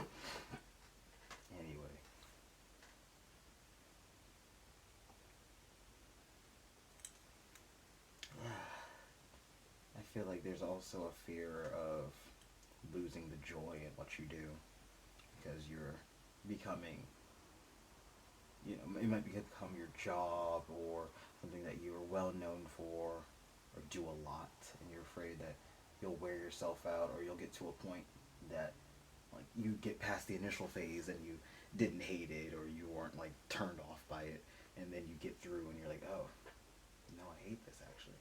You know, when someone like commits to school for a while and they think like, yeah, I'll be fine, I like this, and then they get to the end, they're like, oh shit, never mind. And I'm not saying that that is a complete waste and that it's not something to be worried about, but I feel like that's a lot less of a thing to be concerned about than you think. I feel like you're a lot more prone to these catastrophizing, and that's something that you're just having to work on and realize that no, the worst thing is not always going to happen. And yes, it is okay to take a risk, and even if something does work out that, or doesn't work out the way exactly I wanted to, I have to course correct, I wasted some time or some money, or someone didn't end up being who I thought they'd be, or, you know, whatever the situation is. Whatever may happen, you now have, again, more experience. You have more knowledge about how you might react in a situation, and depending on what happened, you might have new connections, you might have new acquaintances, new skills, new positions in life. Just look at every opportunity as, instead of a fear of failing, as an opportunity to expand your worldview, your knowledge, to grow. I keep being drawn back to this fire guardian, and you know, fire in its most unruly, just out of control wildfire shit is not concerned about, ooh, well, if I trek back this way, I might hit water. But if I go this way, I might hit someone's house, and that sucks. Or if I go this way, what about little Bambi? And I'm not saying that you're a menace like a wildfire, but like, maybe a little less caution and worry about all the what ifs and a couple toes that might be stepped on because you do something a little bit bold and brash or different, or because you decide to take even some care for yourself. That might be something you also struggle with, is setting the boundary of, alright, I've done enough, time to step back and breathe and come back another time, or okay, I can't do it, let's ask for help.